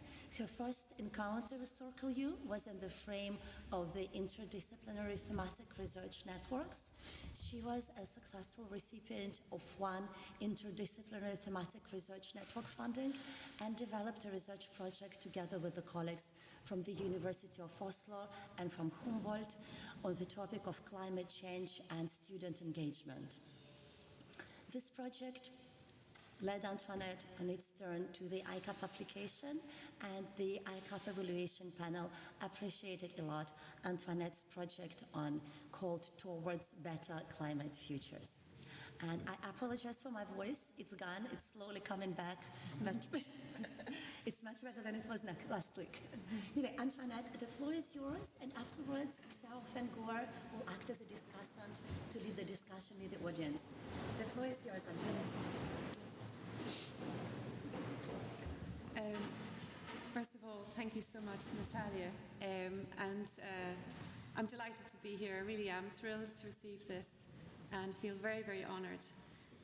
So yeah, it's a very nice day for me. So as you can see, the title of my talk, and indeed the project, is Pursuing Interdisciplinary and Transdisciplinary Paths Towards Better Climate Futures. And I'd like to maybe give a little bit of narrative about this. We heard about the importance of telling good stories at the very start of the day today, and I hope I can do the same on my own research.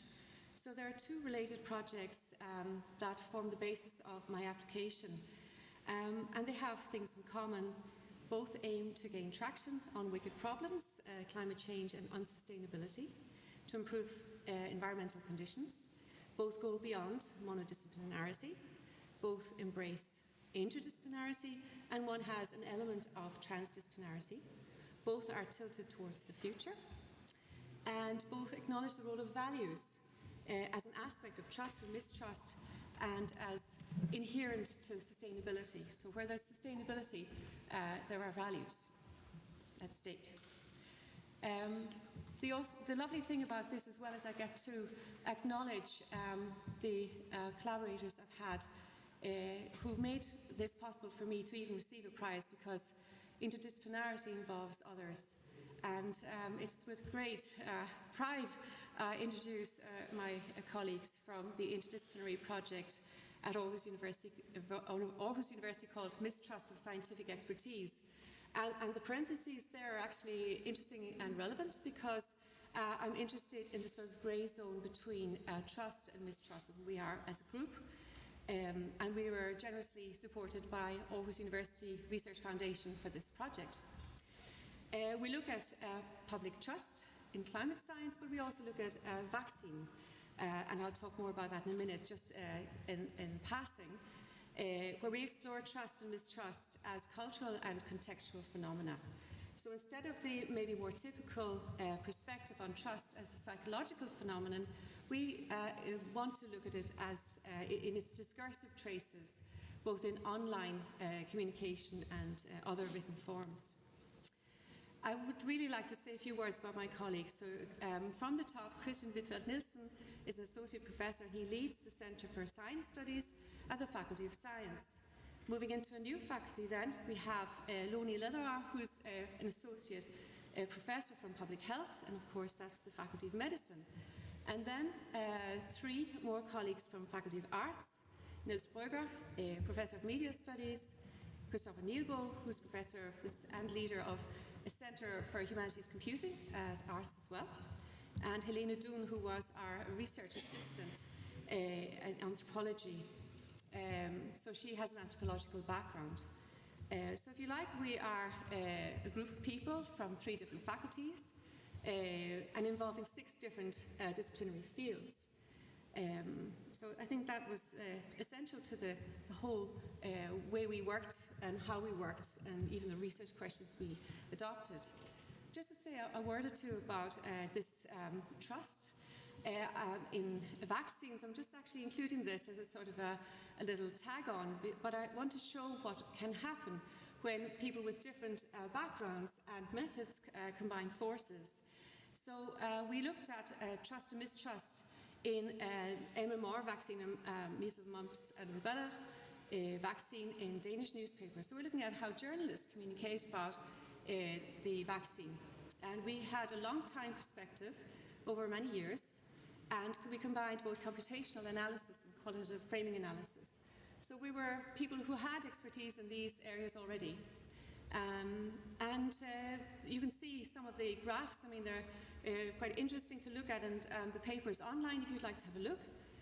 But there are certainly advantages of the multi-method. In relation to trust in the MMR vaccine, the computational analysis allowed us to see broad patterns and dynamics and how the discourse evolved over time.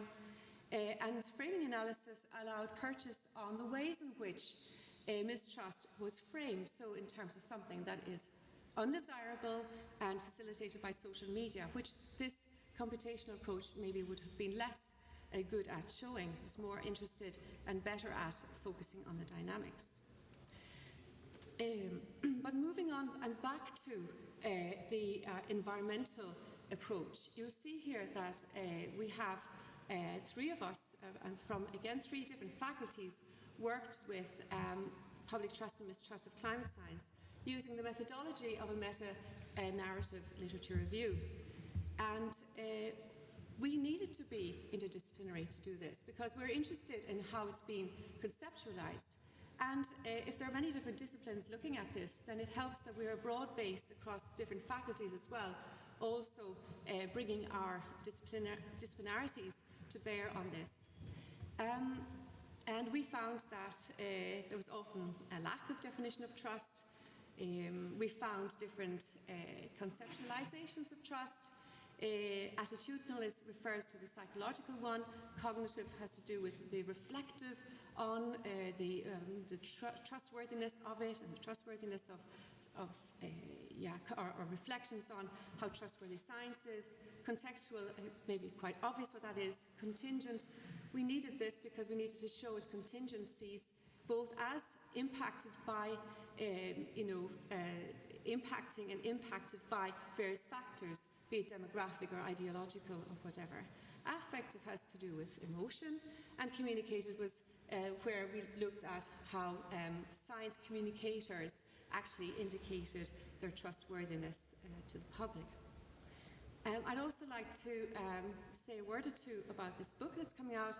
It's called Science, Communication and Trust, and it will also be open access. And again, with 2 co-editors, 3 editors altogether. And we come from these different faculties, and we're delighted that there will be 22 chapters from altogether 50 international authors from Mexico to Australia, in fact, that have written chapters in this book, and we're very proud of this and looking forward to this being published. We're at the nearly ready to ship it off to Paul Grave Macmillan. And you can see that the chapters fall into 3 different areas there in terms of trustworthy science communicators, trust in the field of science communication, and trust in science. You remember from my title that the word transdisciplinary turned up, and I want to say a little word about that road. How did I get interested in transdisciplinarity? Well, it happened actually through a book where I got funding, this time from Carlsberg Foundation, to write a monograph, a research monograph. And the title is Risk and Responsibilization in Public Communication. And the 2 cases are the pandemic and climate change. And it sort of allowed me to get into depth with transdisciplinarity, what it is and what it can offer. And the reason why transdisciplinarity suddenly seemed so appealing was because we're looking at these values and value landscapes and science, socio-scientific topics like climate change and the pandemic need a focus on values and knowledge. So it seems to me right that we should, that this should be a way that risk communication actually in the future could work to a greater extent rather than the one-way communication that's often typical. Now, Natalia has mentioned this. I was also delighted to receive an interdisciplinary thematic research network funding for a Circle U project called Risk, Future Narratives and Sustainability. And this is us, that's me in the green jacket on the far right, and you can see people, young, fantastic faces there as well, because we had 9 students from three different Circle U universities, and also part of this, of course, were my co-PIs. So we have Ivan Engelbrechtsen from the Faculty of Medicine at Oslo, who's also leading the Open Campus. He's the chair of that, or the dean of that rather. And Mona Baker, who also has affiliation with the Sustainable Health Unit at Oslo. And Anna Endovitz, who's a climate narrative, or climate fiction narrative expert, a professor at Humboldt University of Berlin. So there is that, you can see we do span 2 faculties and different fields again here. But we also have wonderful students who also came with different disciplinary backgrounds. And I think these disciplinary backgrounds meant that the conversations were really rich, and the ideas that the students came up with were absolutely wonderful. And their disciplinary backgrounds are horticulture, literature, business communication, law, fine arts, and medicine. So again, quite a spread, but it was kind of like a double-layered sort of sandwich of disciplinarities, which we think was very valuable. We'll be writing a paper about this, which is going to be published hopefully soon, coming out, but I can't say where yet. You see the Sustainable Development Goals, and the students were tasked with considering how could we make new Sustainable Development Goals? What might they look like for beyond 2030 into 2045? What might they look like? And this was really amazing what they came up with, and I actually want to sort of highlight this text in the middle, which is a text from a Padlet that was created on the day. And this is from the students. This is only a tiny little morsel of the fantastic comments and responses they had to this task. So instead of calling them Sustainable Development Goals, they thought, goals are too vague, let's make it more real and more concrete. So they were suggesting things like sustainable guidelines for all nations, or even more specifically, again, actions for sustainability. So, I mean, this is really fantastic, and this was of their own accord, thinking, we don't want goals anymore, we need something to happen. The goals have not been met, they're not going to be met, and we need something to hold people accountable. And you'll see that in this particular example, that the students, the participants who were involved, wanted more focus on the non-human perspective. So let's stop focusing on ourselves and move away from this anthropocentric focus on ourselves and our continuation of our own lifestyles. It's just really amazing, and there was much more beyond that that I was extremely amazed and proud of to witness, and I just got goose pimples many times, and felt there were so many mic drop moments. I really couldn't be more impressed with the participants. Just a little word or two about this, because I have said that transdisciplinarity, that looks a little funny, but transdisciplinarity and interdisciplinarity feature in the projects. And I have slightly, maybe pedagogically, included in a text box what they are, and at least from my point of view. And from my point of view, interdisciplinarity occurs where we're people that bring our own disciplinarities with us, and that we don't try and merge it into one sort of solution. We, of course, are pulling in the same direction, but the beauty of interdisciplinarity is its richness, that it brings new perspectives on the same object of inquiry. So we all had our disciplinary takes, we're all entitled to them, and this is true for both projects I mentioned, the Trust in Science project, but also sustainability. We had that extra richness, which just made it better.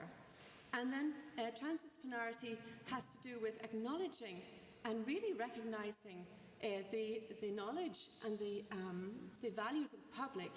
And it's particularly relevant for wicked problems. And it's maybe, well, it is a very different way of doing research. And I've really got an appetite for more of this, because I could see the tremendous potential of, letting young people define sustainability as they saw it. So it really was an amazing experience. And I will round off by saying thanks a million, as we would in Ireland, thanks a million, or tusen tak, as we'd say in Denmark, to Circle U, because it has been hugely valuable for me in pushing me and facilitating things for me. I mean, the push comes from almost opens up new doors and facilitates things. So I really am super happy that I've been involved in this from quite early on. Aarhus University, of course, as well. I'm so happy to have had support from Aarhus University. I'm so happy that Aarhus University is part of Circle U. I hope to continue to develop links to Circle U through Aarhus University. My colleagues, I really want to thank them for their participation in projects that they found interesting to work with me on. And that's locally at Aarhus, but also further away we have Humboldt University of Berlin, and also, of course, Oslo, University of Oslo. And it would be wrong for me not to mention my family. They've supported me so much through this research journey. So again, flowers to you all, and thanks so much for this fantastic opportunity.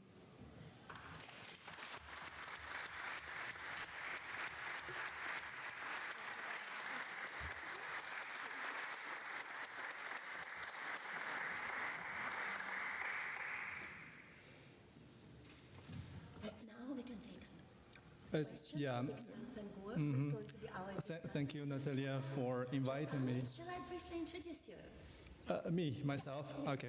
I'm Xiaofeng Guan. I work here at University Paris Cité. I'm a physicist. I work on energy efficiency, and renewable energy.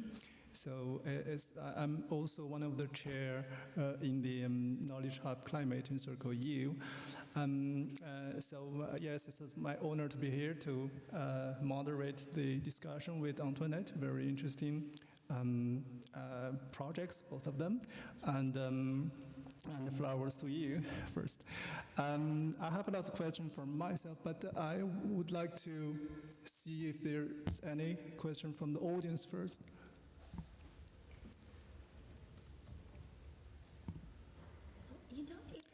Questions. Maybe I'll briefly complete your introduction, because these elements may be also interesting for the audience.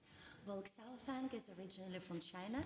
He studied in Wuhan University. Now everybody knows where it is, Wuhan. continued in Shanghai University, came to Grenoble as a foreign student to France, and then stayed in France ever since. So he is now professor at Université Paris Cité and researcher at an interdisciplinary energy research institute in Paris. And this institute's director, Professor Mathieu Arnaud, is with us today. He's going to take part in the roundtable in the afternoon. And I think this institute is also very relevant to what Circle U does with the Knowledge Hub on climate.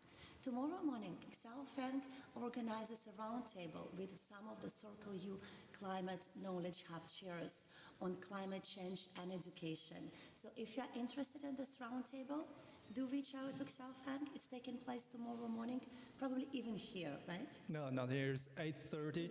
Tomorrow at the other side of the university is 45 Rue Saint-Père. It's like 10 minutes walk from here. And it lasts like 1 hour and a half. And the main topic will be the pedagogical support, like textbooks, videos, and a lot of materials that can be used for the climate change education. That is the topic of the tomorrow's roundtable. So would you like to ask probably first your questions to Antoinette? Yeah. And maybe some other questions from the audience. Yes, I have several questions. First one, you said that climate change sustainability, one of them is, both of them are interdisciplinary, and one of them is transdisciplinary. How do you differentiate them? Thanks for that really good question, and I maybe glided a little over it because it's only partly transdisciplinary. It's only got a flavour of it, and it's sort of, for me, what it has in common with transdisciplinary research, and by that I mean the ITRN project where the students were involved, is that it included people with a view to promoting their possibilities of having their say. So in that respect, it's transdisciplinary, but then no more, because it doesn't, there's much more that one could do with transdisciplinary research. What would be the follow-on? I mean, I haven't accounted for that. But how it is transdisciplinary is in its focus on and respect for the knowledge and values knowledge is called by some academics, because it's a combination. It's not that there is knowledge and there are values, but they're often combined. So it's really a way of respectfully engaging with the public, and it's my first taste of it, and I really would love to continue with this, because I think I found it, we need input for this challenge of sustainability. And it was so clear to me that the young people have so many wonderful ideas. So I think that's maybe the answer on the transdisciplinary. And interdisciplinary is more the combined forces of academics. So we're not really involved in involving anything other than academics. So interdisciplinarity is more pooling of resources towards resolving maybe a common issue, and the interesting perspectives that can come out of that. It's having more than one lens on a problem. So when you call for respect for science, for researchers in the university, most of us, we are researchers, we're happy to hear that. So there's a responsibility, clearly there's a responsibility from the general public to trust science. But I'm wondering if we can probably also criticize scientists like me in our way of communication, because generally we are used to write publication in a very specific protocol, very difficult to understand by another discipline. Do you have some words to say about this? Yeah, I think first of all, Professor Guo, I'm sure you do a fantastic, and I know you do a fantastic job, and you're interested already in communication with your project tomorrow.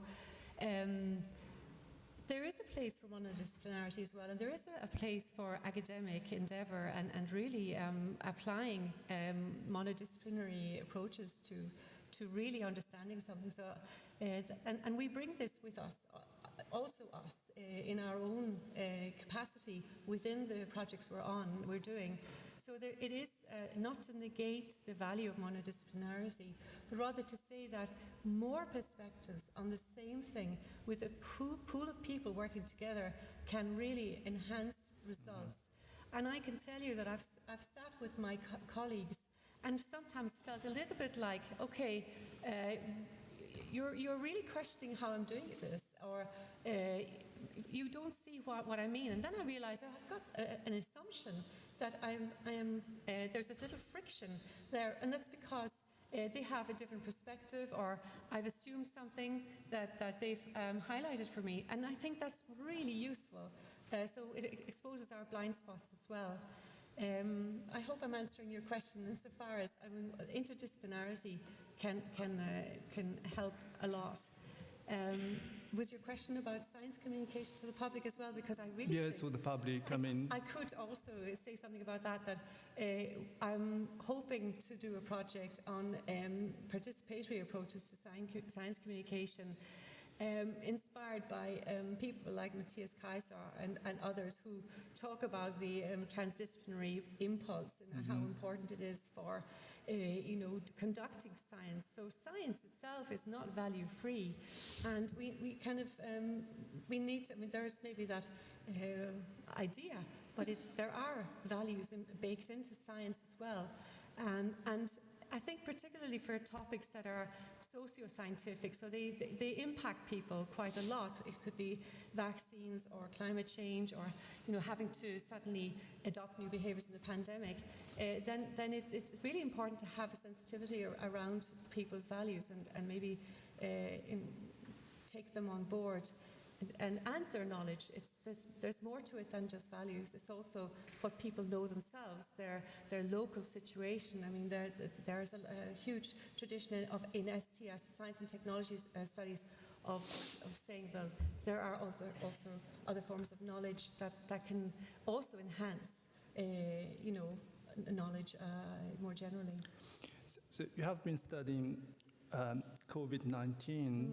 The trust or mistrust about vaccine, and you have also been investigating sustainability and climate change, and you mentioned about a world which is future, and unfortunately, probably climate change is very slow, difficult to perceive by general public, and the pandemic is totally different. Yeah.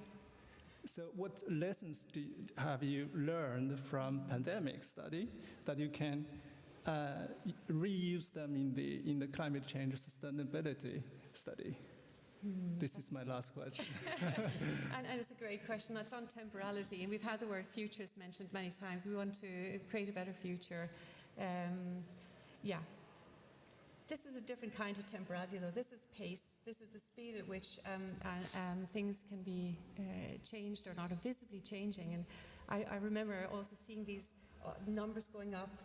We saw people, struggling for their breaths in hospitals. It was very dramatic, and it was happening so quickly. So it opened up for us quite clearly the dangers, and this was dangerous. Potentially, and there were people sadly dying from it. And the problem, as you rightly point out, is that climate change is a much slower thing. And there is that, but we also, I have had very interesting discussions with people yesterday and the day before, even when I came, about the pace of things, and we must acknowledge that things are happening. Maybe the media can be better at showing us these images of tragic floods and the like around the world. So there is also evidence, and I think this sort of the visual on the pandemic, be it in these graphs or we could see the numbers flying up. This is maybe a learning point from the pandemic. If we make climate change a bit more visual, then it might might be advantageous. Yeah. There's a question from... So I had a question about Yeah. your study of trust and mistrust. Do you have any any conclusions or policy impacts that might help increase public trust of the way scientists communicate? That's an excellent question. Our focus was on communication and how it's communicated. And I think one of our main conclusions is that it's trust and mistrust are extremely contextual. So it has to do with, we could see it from country to country during the pandemic. Who was trusting? Were politicians encouraging trust? Were they doing the opposite? So the context is one of the most important things. And then it makes it difficult to come with specifics, specific advice. But I think maybe greater attention to the context, and that is also people, about what they think, the values, the cultural norms as well, which were also used by politicians. In Denmark, we're asked to show a societal mind, and this is Denmark is a welfare society, so it really tapped into a sort of a cultural norm or value. And I think Boris Johnson was also talking about, fighting the invisible enemy, and he had his own rhetoric, which was a bit Churchillian. So we used, sorry. So I think context is really important. I think sensitivity norms is very important as well, and values. And then that means studying it, actually involving people, the public, individuals, in understanding what trust means to them. That's part 2 of the next my career, I think, moving into this exact point. Thank you, Jonathan. Any more questions from the audience? Yes, please, Karen. Thank you very much for the presentation. You mentioned you were lucky enough to get some funding also for your research, yeah, proposals, etc. And I was wondering also, do you think that doing interdisciplinary research also required to bring other also more means, more resources? And if yes, for which reason? Is it like also a leverage to push more interdisciplinarity and interdisciplinarity? You're asking, sorry, maybe I should stand here to answer you, then I can see you. If it needs more time, and therefore more money. I think that's probably, time is money, and after all, and I think in that regard, it needs more investment as well. But maybe I'm going to make an appeal now for the whole interdisciplinary and transdisciplinary approach, because we won't resolve the problems if we only use monodisciplinarity, because of course we need monodisciplinarity, we need that expertise, but particularly with these socio-scientific topics, we must engage with interdisciplinary research with the different perspectives, and transdisciplinary perspectives as well, so we involve other stakeholders. Yes, thank you so much.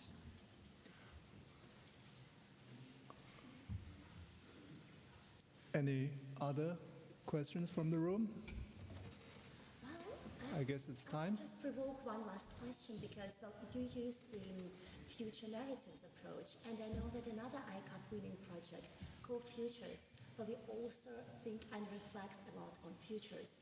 So maybe either Patrick or Johnny would like comment something on Antoinette's project, so find some parallels with your own project called Futures. Yes, Johnny, please. Yeah, I think for us it's also important to talk about knowledge in the sense of what is, trust in knowledge and the trust in futures. What kind of futures are we going to imagine, and how do we trust that they are the better futures for us? And I think it's also about getting the public to be sort of sentient of all of these possible futures that are out there. And Yeah. That's of course a project that we work with. Yes. I think it connects really well with the stories about the future we tell ourselves, and then how it's also about how much trust we actually have in those stories, and how we have trust in each other. So, Yeah. expertise as a center point for it. So I think we really do connect with those. We did really connect. It was so great to talk to you about it there, also yesterday and the day before, and we are on the same wavelength on this. perspective about creating new knowledge, and that is going into the dark a little bit, and new forms of knowledge. So it's wonderful what you do as well. Thanks. Well, if you haven't got any more questions, you'd like to thank once again Antoinette, Xiaofeng, and give the ICUP certificate to Antoinette. Congratulations. Oh.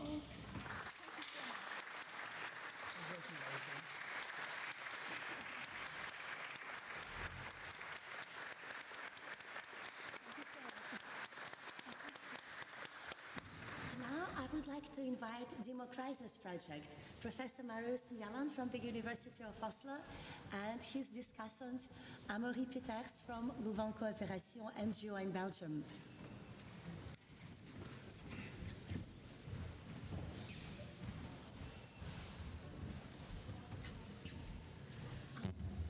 You've got a PowerPoint, right? It's here. Yeah, there it is. Perfect. Let me first introduce you our ICUP laureate from the University of Oslo, Professor Marius Njalan. Well, Njalan has very international trajectory. He started his studies in theology in Norway, and he had various fellowships in the UK, Denmark, Germany, prior to becoming professor of theology at the University of, well, it's faculty of theology, but you're a professor of the philosophy of religions. Is that correct? And Marius has been always interested in interdisciplinary research, and for past 15 years had set up various interdisciplinary projects. He is also active in public science and public engagement, writing regularly in local newspapers, as you explained us yesterday, because yesterday Marius participated in Early Career Researcher Forum and very interestingly reflected on his path in interdisciplinary research. And the current project Marius has been working for the past years is called Democracies, Environmental Change and the Crisis of Democracy, using Norway as his fieldwork. So Marius, please, the floor is yours, and thank you once again for coming. Thank you very much, Natalia, and thank you so much for the invitation and for the award. I'm happy to be here to discuss also some of the questions of Democracies, which is basically about two of the major fields, the hubs of Circle U, because it's both about climate and about democracy, and we try to let these converge and ask some of the basic questions to democracy due to climate crisis. I want to start with our somewhat provocative hypothesis for this project, that democracy as we know it has proven unable to respond adequately to the current global climate crisis and the local and global nature crisis. And after discussing, we have been working on these questions for several years, and we were somehow frustrated about the ability of democracy to respond. I guess this is more people have this impression. I'll shortly present some of the researchers here before we enter the questions that we raise. Here we have people from biology, theology, geology. So Dag Hessen is one of the professors up here, Simon Kotva, Beate Sjåfjell from law faculty, and Arne Johan Vettelsen from philosophy, and down there Thomas Hillers Eriksen from anthropology. So these are some of the researchers. We are more. We are PhD scholars, postdocs, but these have this term given Anthropocene lectures at University of Oslo. So they are public lectures, but they're also connected to a course where we have around 80 students, and we're now planning to make this kind of Circle U open campus course and invite students from all over Europe to take part in both the public lectures and discuss there, and come to Oslo for a kind of present seminars. A bit more about our project, which I mean, it's somehow huge scope of this. But our starting point is our own country, which is somehow typical and yet exceptional. I mean, giving all the oil and gas for Europe in all the other political crises we have, Norway is kind of on top of the democracy indexes. And still, the climate track record of Norway is disastrous, or rather weak, to say, to say it modestly. And so we wanted to understand, how does democracy work here? How is it able to cope with these challenges? Why is it unable to respond creatively or actively? And maybe studying Norway as case could show us something about democracies more in general, because I think these are common challenges. So here's one of the democracy indexes, where Norway is often on top with other Nordic countries.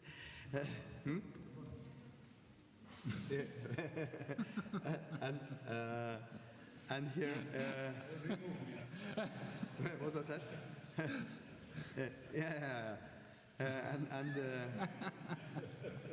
What is he talking about? Because the last one on the list is France. Oh yeah, really? Yeah. But I mean, it's still higher than the US and all this. I mean, it's still quite good. 8 point. Everything is above 8 is a kind of an open and good democracy. The US is below that level, actually, for instance. Yeah.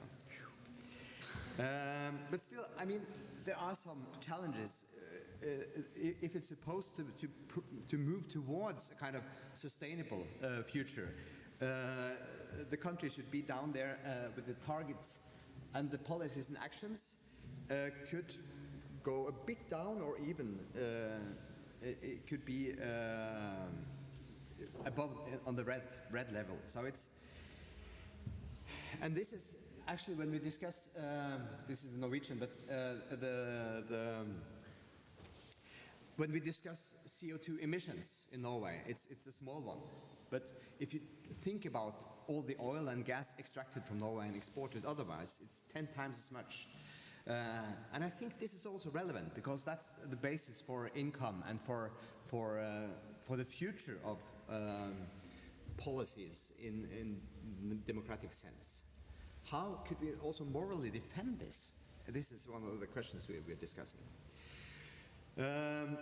I've divided it now in 4. We have actually 5, but these are the 4 working packages. So I point to the one up there left. It's the question of climate tipping points confronted with socio-economic tipping points. So how can we connect the questions about this, or dramatic climate tipping points, confronting society? Is it possible to draw on positive social tipping points in order to change policies for a different future? And then we discuss temporality in the Anthropocene. I'll come back to that, but how, for instance, deep time is so different from the time of democracy, which is always on a short-term basis. Then we discuss ethics, epistemology and spirituality, and also climate psychology, and how democracy is changing or ought to change in order to meet the challenges. First, a bit about these climate tipping points, where you see the bad ones down there in black.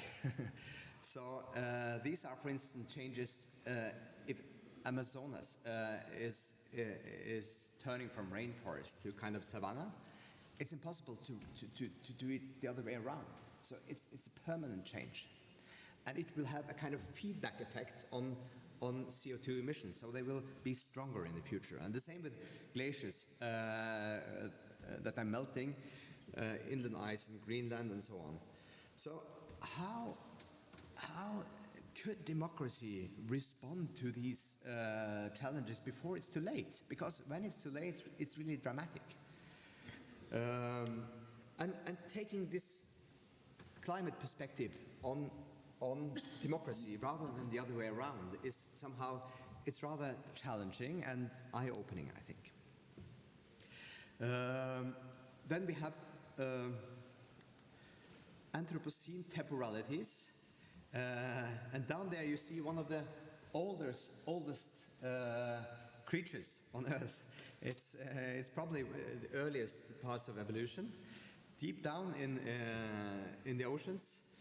And when you look at that, you can see how the climate and how the Earth has a very slow development, and changes occurring now, it might have consequences in 100 years, in 1,000 years, in 10,000 years. And we don't really think about that when you think about democracy. We think about the next election, we think about the economy and short-term perspectives. So how these gaps, how we could connect them in our thinking, that's one of the big challenges.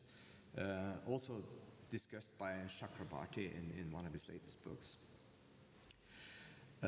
Here another picture from deep down, and possibly you know that Norway has decided to well, not only explore but do mining on a big area just outside the coast. It's been, well, rejected by scientists but also politicians worldwide. But they say this is what we need for the green shift. But we'll see. Then comes also the question of climate denial, which is surprisingly high in Norway for an open democracy, around 25%. And we suspect that it might have something to do with the oil industry. We don't know, but it's and what does that do for democracy when people just reject climate change, which many people think of as facts? It's actually above all the other European countries, almost like Saudi Arabia. So it's a high level of climate denial. And we discuss the questions of law and ethics and other approaches, other cosmologies even, how to be challenged, for instance, by Sami thinking about nature. And now we have seen over the last years, I mean, 2019 we had climate anxiety, all the big Fridays for Future demonstrations. Now we tend to observe more resignation, also among young people. And what does that mean for democratic structures and decision making? It is a challenging situation. But summing up a bit, all these big issues we're working on, we take these two words, demos and the krinein, or the crisis. Crisis, first of all, as a threat to the people, to the planet, but also krinein, the Greek word for crisis, is about judgment. How could we judge the situation when we are in such a polycrisis, many crises occurring at the same time? We could see the crisis as an interruption. We could offer critique, but also opportunities for transformation. And in that sense, we see the crisis also as a kind of opportunity for change. Few words on challenges doing interdisciplinary and I would say transdisciplinary work. We're working together on papers and books. We have different methodologies and terminology, even different epistemology based on the disciplines. And we have some, well, controversial issues. We are also discussing, as you said, in the national newspapers. But it means being clear about differences. We could also discuss critically and clarify the questions we find decisive. And maybe remain, disagree of course on key issues, but that's also productive if you respect each other and work together. So I said sometimes just read the question twice or even 10 times just to let people see how they understand this question. Finally, a bit about the purpose and goals. We have the purpose to develop a profound understanding of why and how Norwegian democracy is challenged by the nature and climate crisis, rendering its responses today ineffective, and compare that internationally to other democracies. But another purpose is also to provide original and transdisciplinary research and research-led collaborative teaching beyond the current state of the art, which we are, as an example down here, based on this new book. Also spark initiatives for long-term thinking within in the scientific and the community, but also among politicians, and initiate processes among politicians, industry leaders, and civil society towards a more adequate approaches and policies, institutional innovations, and novel democratic practices. So it's somewhat ambitious, but we have started, and we will continue. Finally, a beautiful picture from Norway, one of the fjords. If you look at the left there are plans to just cut the whole mountain in order to have new mining for the green shift. Yes. Thank you. Then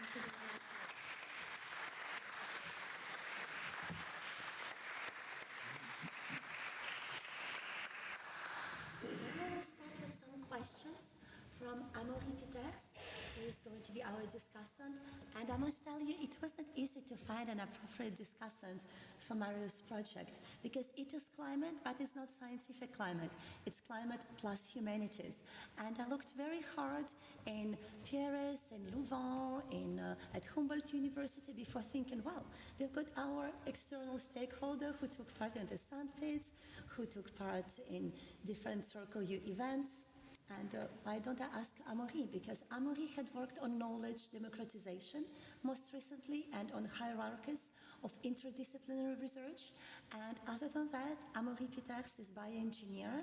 He has a doctorate in bioengineering from Institut it's Graduate Institute for Development and International Studies in Geneva. And he has worked for a number of years in Southeast Asia on questions related to agroecology, sustainable agriculture, mental health. And now he's back to Louvain-la-Neuve to be head of the research and development for Louvain Coopération Endure. And he has been collaborating with Circle U now for the last 3 years from the start of ERIA project. And next week you are going to talk about your seed-funded Sandpits project to Circle U academic chairs at UC Louvain. And yesterday Amaury made a brilliant presentation at Early Career Researcher Forum on transdisciplinary research. So please, your question, comments, and thank you for being with us. Thank you very much, Natalia, for this presentation. First, I'm quite honored to be here discussant of the project of Democrisis. I think it's another opportunity provided by Circle U to expand and learn more about the different initiatives, and especially the inter and transdisciplinary initiative that has been done in the Alliance. First, do you have burning questions? Because there's a lot of fields that have been included, but it's at the same time it's really touching our, I would say, connection with the society. If for some and most of us we're gonna do our democratic rights soon this month, European election, national election, etc. So do you have burning questions you would like to address? Yeah, I can see people thinking, so I asked 2 times. I try to build up on the recommendation here that we had for Marius. So my first question is more about the perception of your research by the population, and here Norwegian. Because you really presented in that project that you make a turn and looking into the influence of really climate change on the democratic space. The question I have is, and we discussed a little bit that, how far are Norwegians aware of this reduction of their democratic space? So about the limits of the democratic space, so that we're not really able to cope with the climate crisis. Yes, I think it's slowly developing so that people start perceiving that there are limitations to what we perceive as reality. The government now has said that nature and climate should be a frame for all policies, but they have actually rejected. They don't really do it like that. And we have had some polls also looking at how do people perceive this in our society, and very many people don't really see that as a part of political decisions at all. It's kind of externality, so it's beyond what we think as possible for doing politics.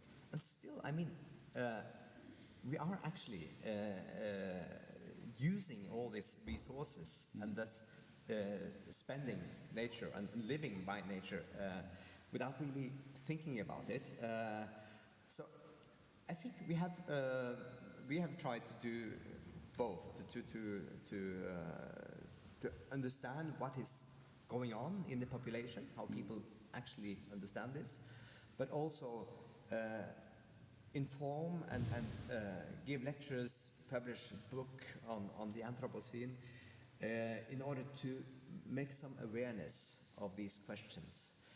Not only in order to convince people, but to inform, to make them aware of what's happening.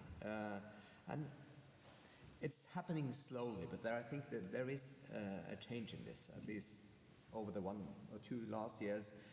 It's been much more attention to what's happening, yes, and how we build down nature, for instance. Yeah. And you actually put quite an emphasis on that, because there's like 30 articles produced, but also 70 articles in newspaper produced, so it's quite outstanding publication, I mean, at that level of organization. Do you get any sense of the feedback you got from these publications? I think it's difficult to measure, but they are, I guess the researchers on this project are among, I think, the most active people doing reach out from science and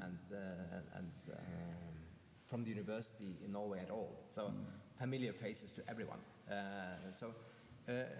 It's about when these scientists and researchers are writing, I think politicians are listening, and also the common people, but I mean, you would also find many people fundamentally disagreeing with what is said, but at least it's given attention to these decisive questions, I think, even in the public sphere. Yeah.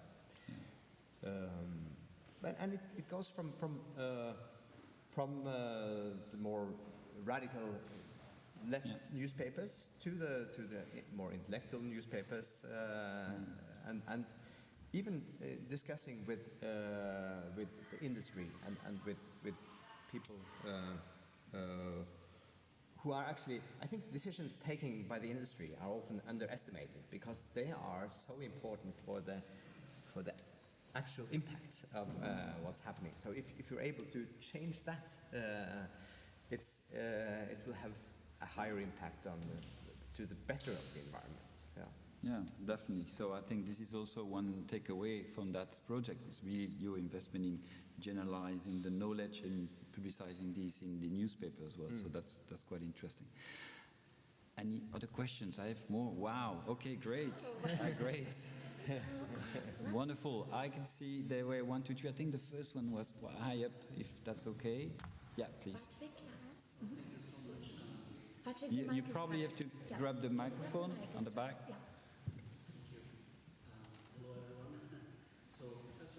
It's not working, I think.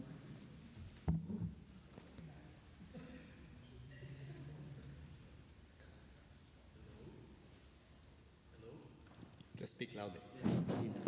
This one's working. Now it's working. Yeah, it's working now. Wonderful. So, Professor Marius, thank you for the presentation. I wanted to ask you, do you think that we need new forms of political engagements to revitalize our democracy? And do you see the future as both an idea and a contested space as a potential shared frame to work on that? Thank you a lot. That's a huge question, and I would first say yes. I think we need new forms, but the question now how. I mean, what we see now is that democracy is also in a crisis, at least in big parts of Europe, because it's threatened by many more extreme forces to the right, some to the left even, and it sometimes seems like it's collapsing. that is also threatening, and I think the climate questions is a part of it. At least it's used rhetorically. But I think this is also an opportunity. So it's necessary for everyone to rethink democracy, how people engaged in political issues, how legal issues are taken to the courts as a part of democratic processes. I think all these changes are important, and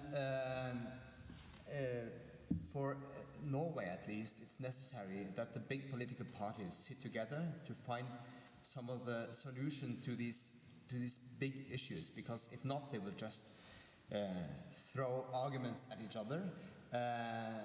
But I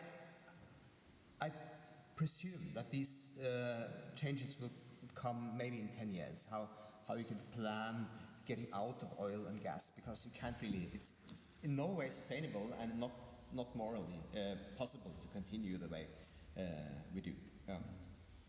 Okay, thanks. There were Jonathan, but also first there were, sorry, the lady just at the bottom. Yeah. Thank you. Then after Thank you very Elizabeth much. and Jonathan.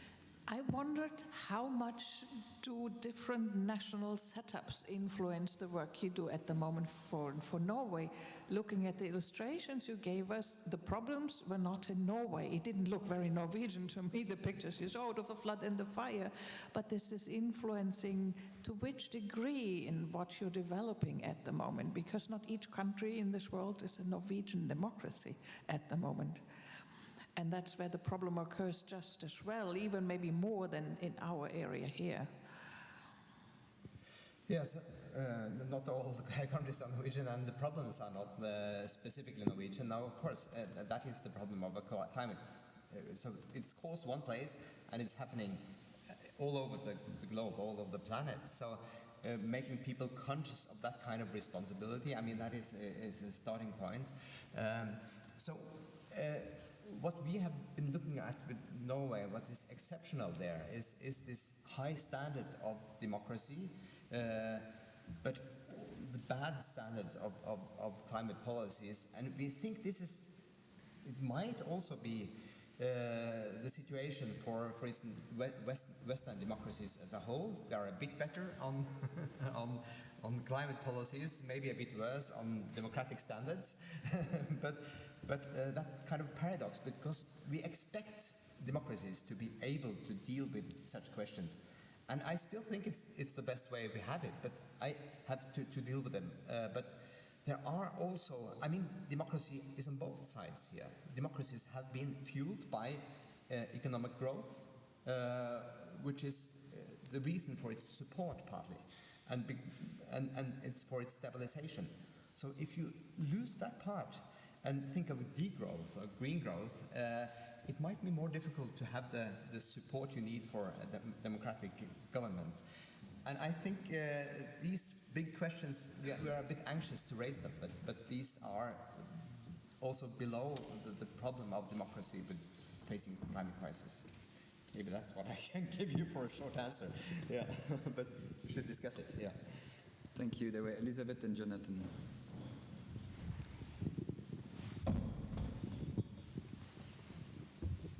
Thank you. That was a very nice presentation. The subject is so vast. It's tempting to say, what could I do personally?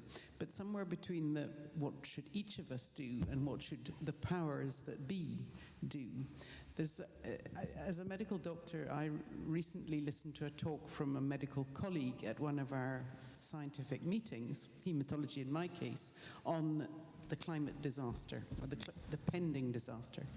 And I was struck by the different reactions because it came from my peer group. Now, talking in a session on interdisciplinarity, it's maybe not very fashionable to say, I listen to it more if one of my club talks about it. And as a professional theologian, are we doing enough to exploit the fact that we need our peer group to tell us each one of us must be doing something? It's a good question. I mean, you think of when I go outside, or when we're working in the group, or how did you perceive that? Yes. If a doctor says to me, yes, if you don't do something, your kids are going to be burnt to death within the next 10 years, I listen to it more than if a politician or a journalist or Greta Thunberg says it, because these people are in some kind of ether space that I don't live in. Yeah. Yeah.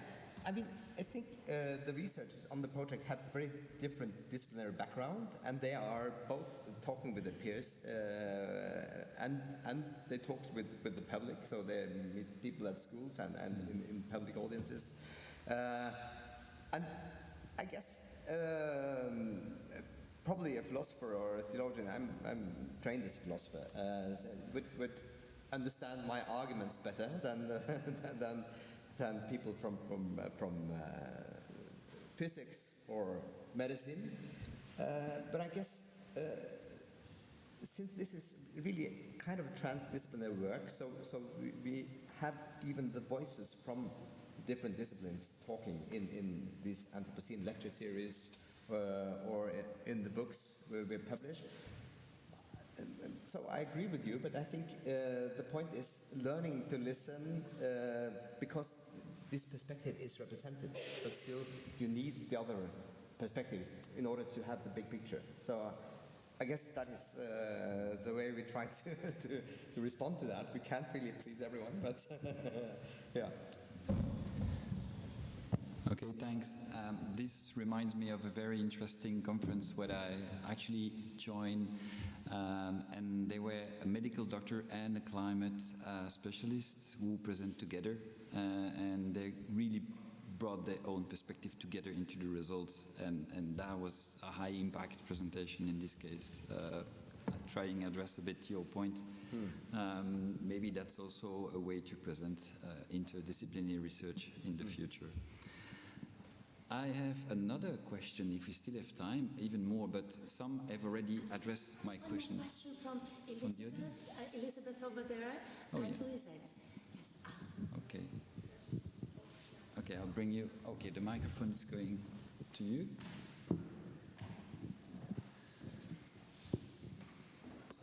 Thank you and congratulations for your project.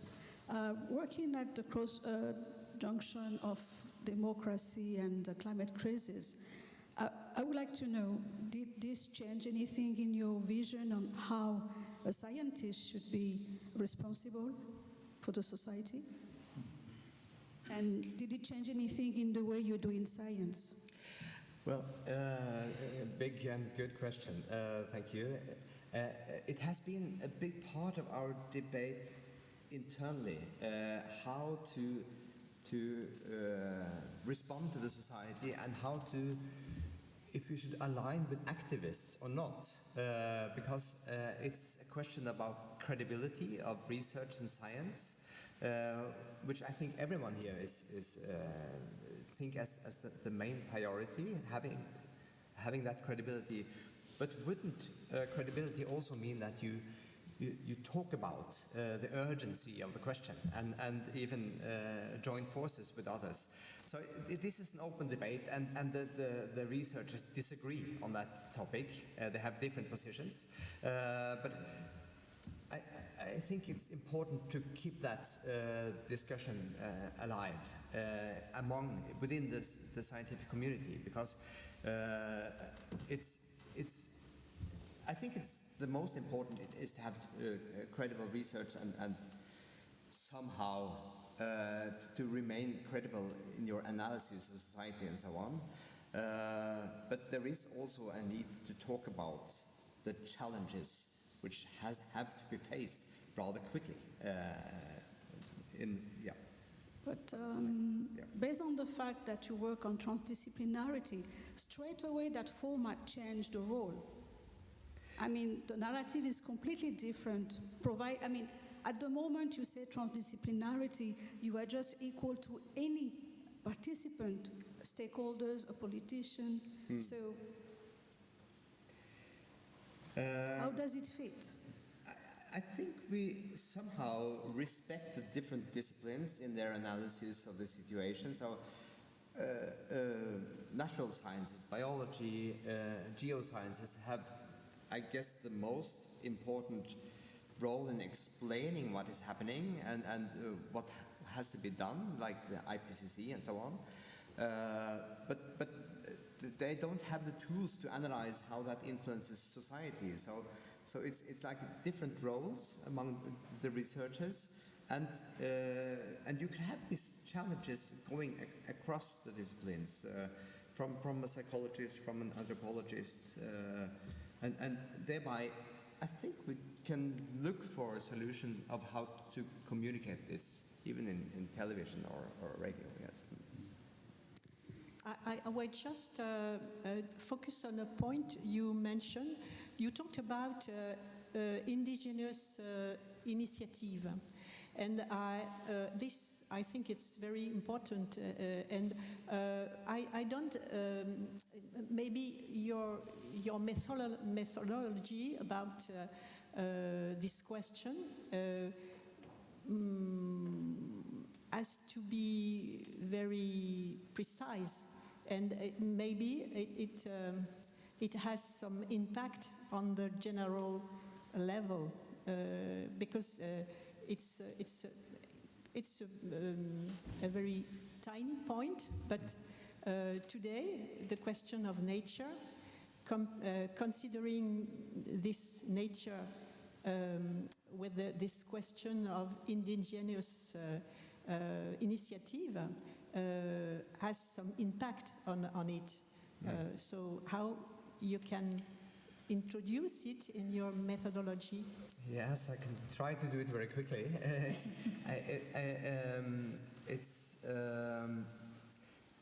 I think we have to deal with different understandings of reality. So you need the scientific voice, where I would say the indigenous perspectives doesn't count very much. It's about numbers and scientific theories. So I would say we are following at least three different ways of doing this. The natural sciences, the more common space of political decisions, and the challenges, I would say, from indigenous perspectives, because in Norway we have the Sami population, which has been suppressed, and they are sometimes challenging the way we deal with the climate crisis. For instance, wind turbines in the place where they normally have reindeers.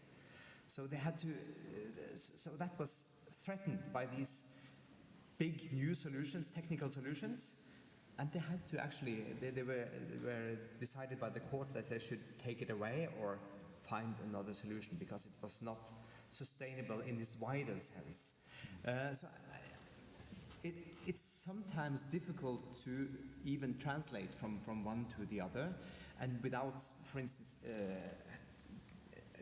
avoiding Orientalism. This is another kind of romantic view of how life could be, right? So really finding the challenges for how we could rethink society and values within,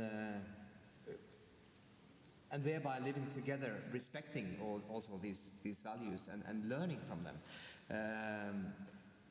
Yeah, I'm afraid I can't say very much more precisely, but I agree that there are some huge questions there, and we're talking about knowledge regimes, which kind of knowledge regimes are producing what kind of society and which effects on nature. Yeah. And there you are really right, yes. I think it's a challenge because the indigenous thinking is in the same time very particular, and it's also something that has impact on the way to divide the discipline, because it's something that cross all the discipline. Thank you. I'm receiving signals that we have to close this session, so thanks for these well-engaged questions. I had already two more, but I would like to finish to thank again Marius for his presentation, and also put a reflection for everyone about the importance of reconciling the different location about emission, but also what we extract and hear, and how this has to be counted on a global level, but also the time reconciliation. You speak about that, and that was my question. So how this time difference about the geological time, but also the political time and our lifetime, and also it drives the question also about what are ourselves as the role we're doing as a human. Also, this is probably all related questions, and the way we reconcile this would be potentially a solution. That's a reflection for you for the rest of the day. Thank you very much. Thank you, Marius. Thank you. Thank you.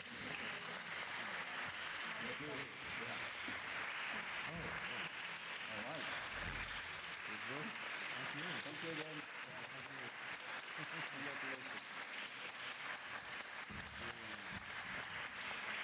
Thank you, Marius. Thank you very much. Thank you, Amaury.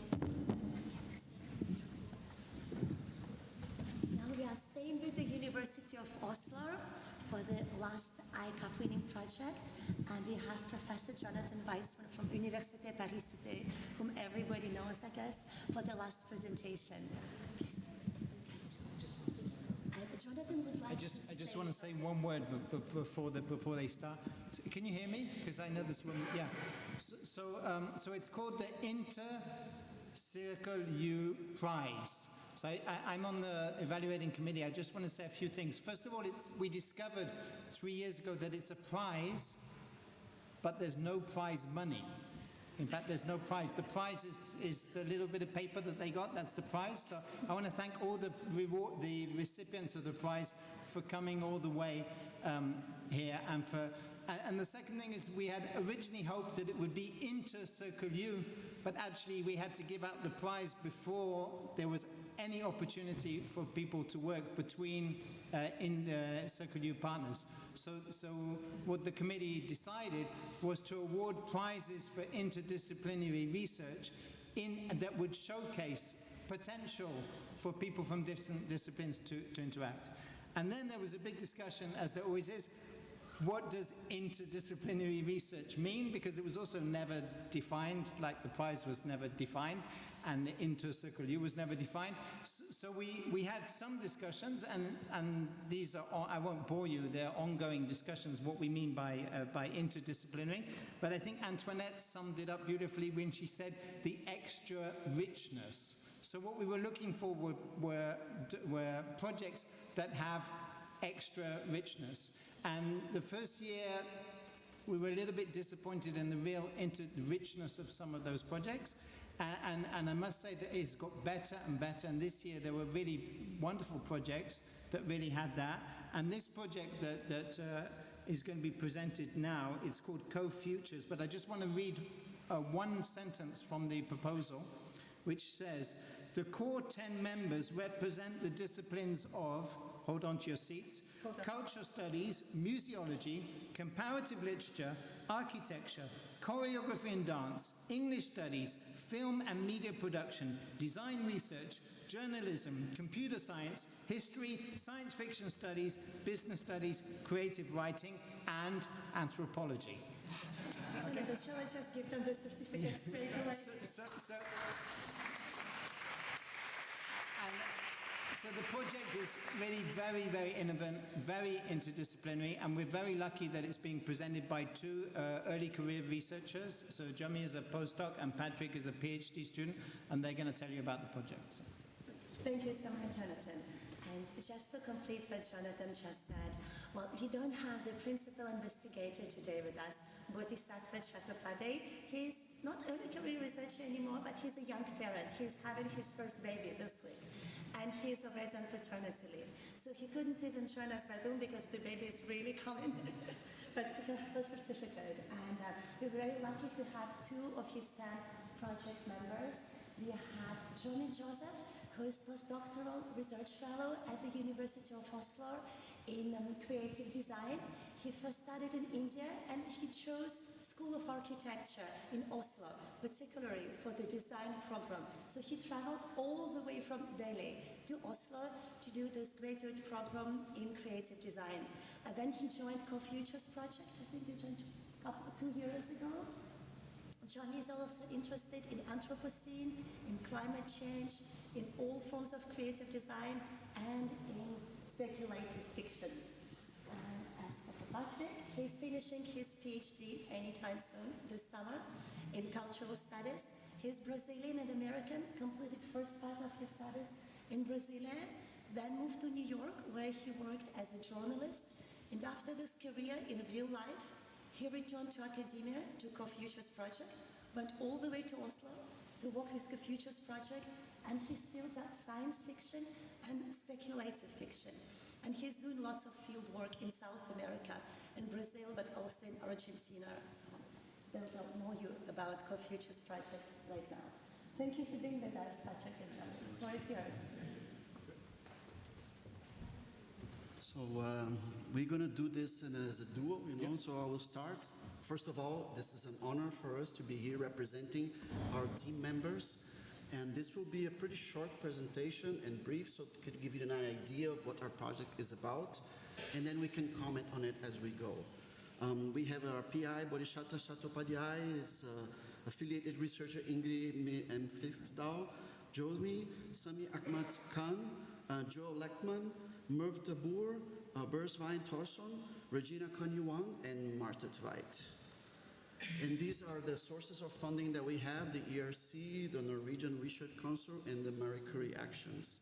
So there's a ERC 2020 Horizons grant, there's a proof of concept for Co-Futures Literacy grant, which is what we are working on now. There's the NFA grant, and then the Marie Curie.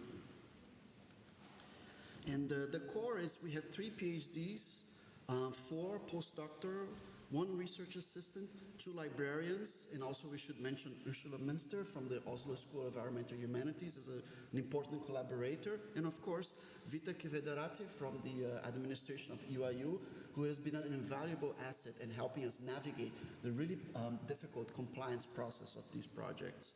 And then we also have 3 external collaborators, and visiting scholars, and as well as 1 media and video consultant. Joey? Yeah, so I think it's important to talk about like the disciplines. So Jonathan just mentioned, like it is a doozy when it comes to like organizing and actually meeting each other on these platforms, because we are so diverse, and not just with disciplines but also internationally. We are like a totally international group. I think 1 Norwegian out of the rest is completely from all parts of the world. And I think this really helps because it's also a platform for learning. We are there not to compete on knowledges, but actually to build on each other's knowledges and flourish. And I think that's an attitude that's kept us together really well. And all of these things, and actually the work that we do reflects on building a lot of this stuff. So I think that's a takeaway from us, at least from a project point of view, that this work can only be possible with a mutual learning and a mutual respectful atmosphere where we're all interested and passionate about learning, about the world and ourselves. So yeah, I think the research question is also about how, Co-Futures is all about how do people imagine futures. And most often than not, futures when it comes to climate change, the people most affected by it, almost always the most marginalized in the world, outside this room. And it turns out that a lot of people imagine different kinds of futures. And then also about how they, want to reclaim these futures for themselves in order to, make an impact in the world, in their everyday life. It's also about technological change and how, all of these things come together in how, society imagines different futures. So I think this is a big question, like what can we learn from this? And in that spirit of learning, it is important. It's a respectful dialogue. It's not about what can we get, but rather what do we learn from each other. And I think that's the spirit that we really need to build on. As you can see, we do a lot of work. This is a lot of production. So given the broad range of things we do, there's a lot of things that we do, which not just related to publications, but also a whole sorts of media production, interviews, documentaries, music itself, and games. So it's a complex multimedia, complex research outcomes that we develop. And like I said, it's also about exhibitions. So we bring in the public, disseminate this information, disseminate this work that we do, and build on that. and we also learn from those experiences. So I think one of the biggest impacts that we've done is probably the project has established this whole new field of co-futurisms, which is complex, coeval, and compossible. So many of these futures, some futures are more possible than others, and in collaboration with each other. We see those co-futurisms as way in which societies are responding to the failure to imagine the future, and that connects a bit with Marius's project on climate change. It's basically these futurisms are creating new forms of political engagement. They are future-centered, but are also centered on the present, on the practices and the community building necessary to enact real change in the world. Absolutely. And this is, we can go into details, but I think it's important to understand that a lot of these activities, they go through a whole cycle of development and process, and all of these skills that we've developed, our own trajectories as individual researchers have also gone through many disciplinary backgrounds, as Natalia mentioned. So we want to talk about two projects, just to give you a brief overview. Like, we can't really go through all of the productions that we do. I think it's just going to take you 2 days. We're going to talk about this exhibition that we've managed to produce, Beyond Barcode, which is asking the youth of Oslo, what do you imagine? What kind of futures do you imagine for Oslo in the next 30, 50, 70 years? And they sort of, so it's a beautiful piece of work. It's still up till end of 2024, I believe. So if you ever come to Oslo, definitely pay us a visit. It's pieces of exhibitions, co-produced, co-designed by the youth at different age groups coming together or cross workshops. And what is the future they imagine? So you can also see a lot of traditional tropes of technology solving everything, techno-optimism, but also challenging those things. Political change, social change, and all of these are mixed and coming together. Different future scenarios. It's important to note, and that's a connection of Antoniette's project, this is a real participatory approach in which we get people together, make them think about the future, and then we try to materialize that into short stories or exhibitions or design fictions, as Johnny has done. Yes. And so the other project, I think it's Kalpavigyan, which is speculative. It's a film project. It's a documentary about Bangla science fiction. So it's also it's been it's all over the world now. It's been traveling to many. It's an open access film, so you're free to view it at the website kalpavigyan.com. It's about the history of Bangla science fiction, which is Bangla is a language in South Asia, and how it was running parallel to many of these, and it's many of these hidden histories, many of these contemporary science fiction authors were coming out of the global South. And so this is a historical document that sort of talks to these people and asks about what kind of futures were you imagining. And it's a quite rich history. And it's often not really talked about in the global north as much. And I think this is something that if you're going to look for better futures, I think the idea is already there. We just have to really understand them. And I think not in an extractive way, but I think really be open to the idea that the solutions and the ideas and the principles we're looking for are already out there. They don't have to be in this ether of the unknown, but they actually are there. People are doing this, every day, and even today. And we have conducted a large number of interviews for our project for data gathering. We've interviewed 300 people in 20 countries, and now we're in the process of turning those interviews into 4 separate documentaries. One on Latin American speculative fiction and practices, another one in African and Norwegian speculative practices, in China as well, and in India.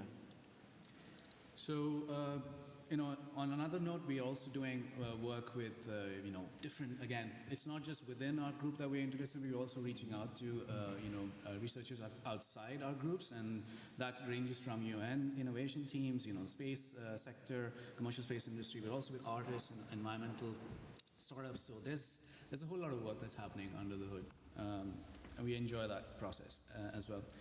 I guess this is a bit more formal idea of even, it's not just about, it's good to do it within our space, but what happens to the researchers when they leave? And I think this is also a testament because they also are more relevant to the academic space, but also trying to spread out. I mean, it's a more pan-European project as well.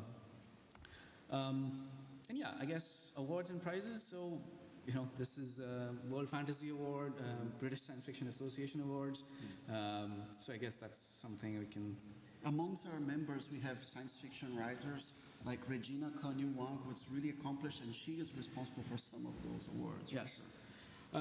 Again, like I said, we also have partnerships with other institutions, not just in Oslo and Norway, but also outside, internationally. So I think this is sort of maybe a good segue into what is it that what drives us is an important thing. How do we manage to keep this together? It's a very genre-defying, discipline-defying practice, but that also means that how do we manage to put people together is an important thing, and it's mostly a lot of us, almost 100% of us, are absolutely passionate about what we do. We're totally interested and invested in actually learning about the world. I think that's such a interesting thing, and the impact that we do is based on that. So a lot of our work and our impact is also plurinational, pluriversal. We bring in those perspectives, and this is what makes us excited about what we do. I just wanted to say a few words about our PI who couldn't be here today. And even though he has a very horizontal, participatory management style, it's pretty much all due to him. He's the one who applied to the grant, and he's the one who created this framework that we are applying now. So we should thank him and celebrate his work and pushing us to do our best. Absolutely, and that's why we're here. So thank you so much for listening. That was great.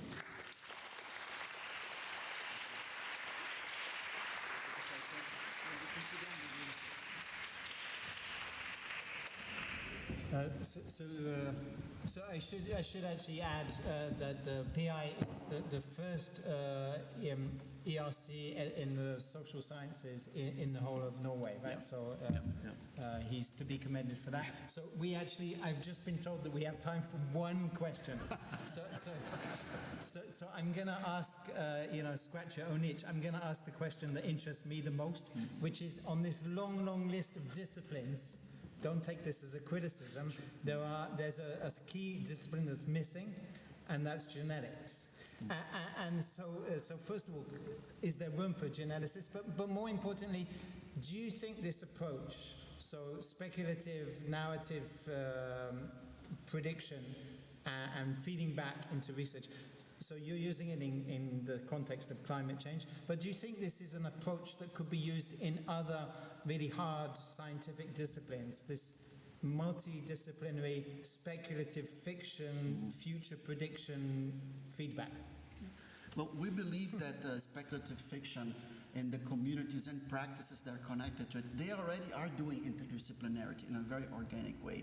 So if you're talking about epigenetics, for instance, yes. We can talk about the film Gattaca, for instance, with Ethan Hawke, which is an example of how this narrative fiction approaches the issue of genetic engineering and the societal and technological issues that might arise from that. Yeah, I think just to add to that, yes, it definitely is possible, but I think it's also the people in the room should come with that kind of openness to be able to see this has value rather than trying to see, it's like trying to, but the burden of proof shouldn't be on the creative fields to be able to give you that. But I think if you come with that space, and the same thing that we mentioned is that science fiction has been doing this quite a lot. The speculative realm or the speculative fiction has been really untangling or really asking these hard questions.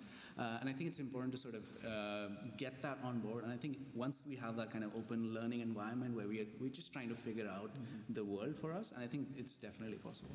Okay, so I'm going to sneak in one more question because this is really a beautiful showcase of interdisciplinary research at A Circle U, but also just feeding on from what we discussed yesterday. You're two early career researchers. You came from across the world, from a career in journalism and a career in design. So what attracted you to the project? For me, it was, I think I was, one of the things which I mentioned yesterday with the early career was basically what we end up doing was challenging to the disciplinary frameworks themselves, so to go beyond. And I think this was one of the reasons why I joined Co-Futures, was that this was the space that actually did that kind of flourishing work, the fertile ground for trying out ideas that would never be, not allowed, but I think expected in a particular disciplinary framework. And I think challenging those frames, and it's happening all the time. It's happening all the time. So having those fertile boundaries or the grounds to actually do that was what Co-Futures for me personally offered. But maybe Patrick is Well, I've always been really fascinated by speculative fiction. I wrote my master's degree in the Cold War, speculative fiction and its relationships with society. So when I saw this project, I said, well, this is for me. I need to apply for this. Because it had the ideas had a freshness to it. And also the way in which it was about engaging with society and actually trying to do problem solving. Yeah. Okay, so I think we're going to have to go for lunch. I was a little bit mean because actually there are 3 certificates, one for Jomi, one for Patrick, and one for the baby. Thank you so much.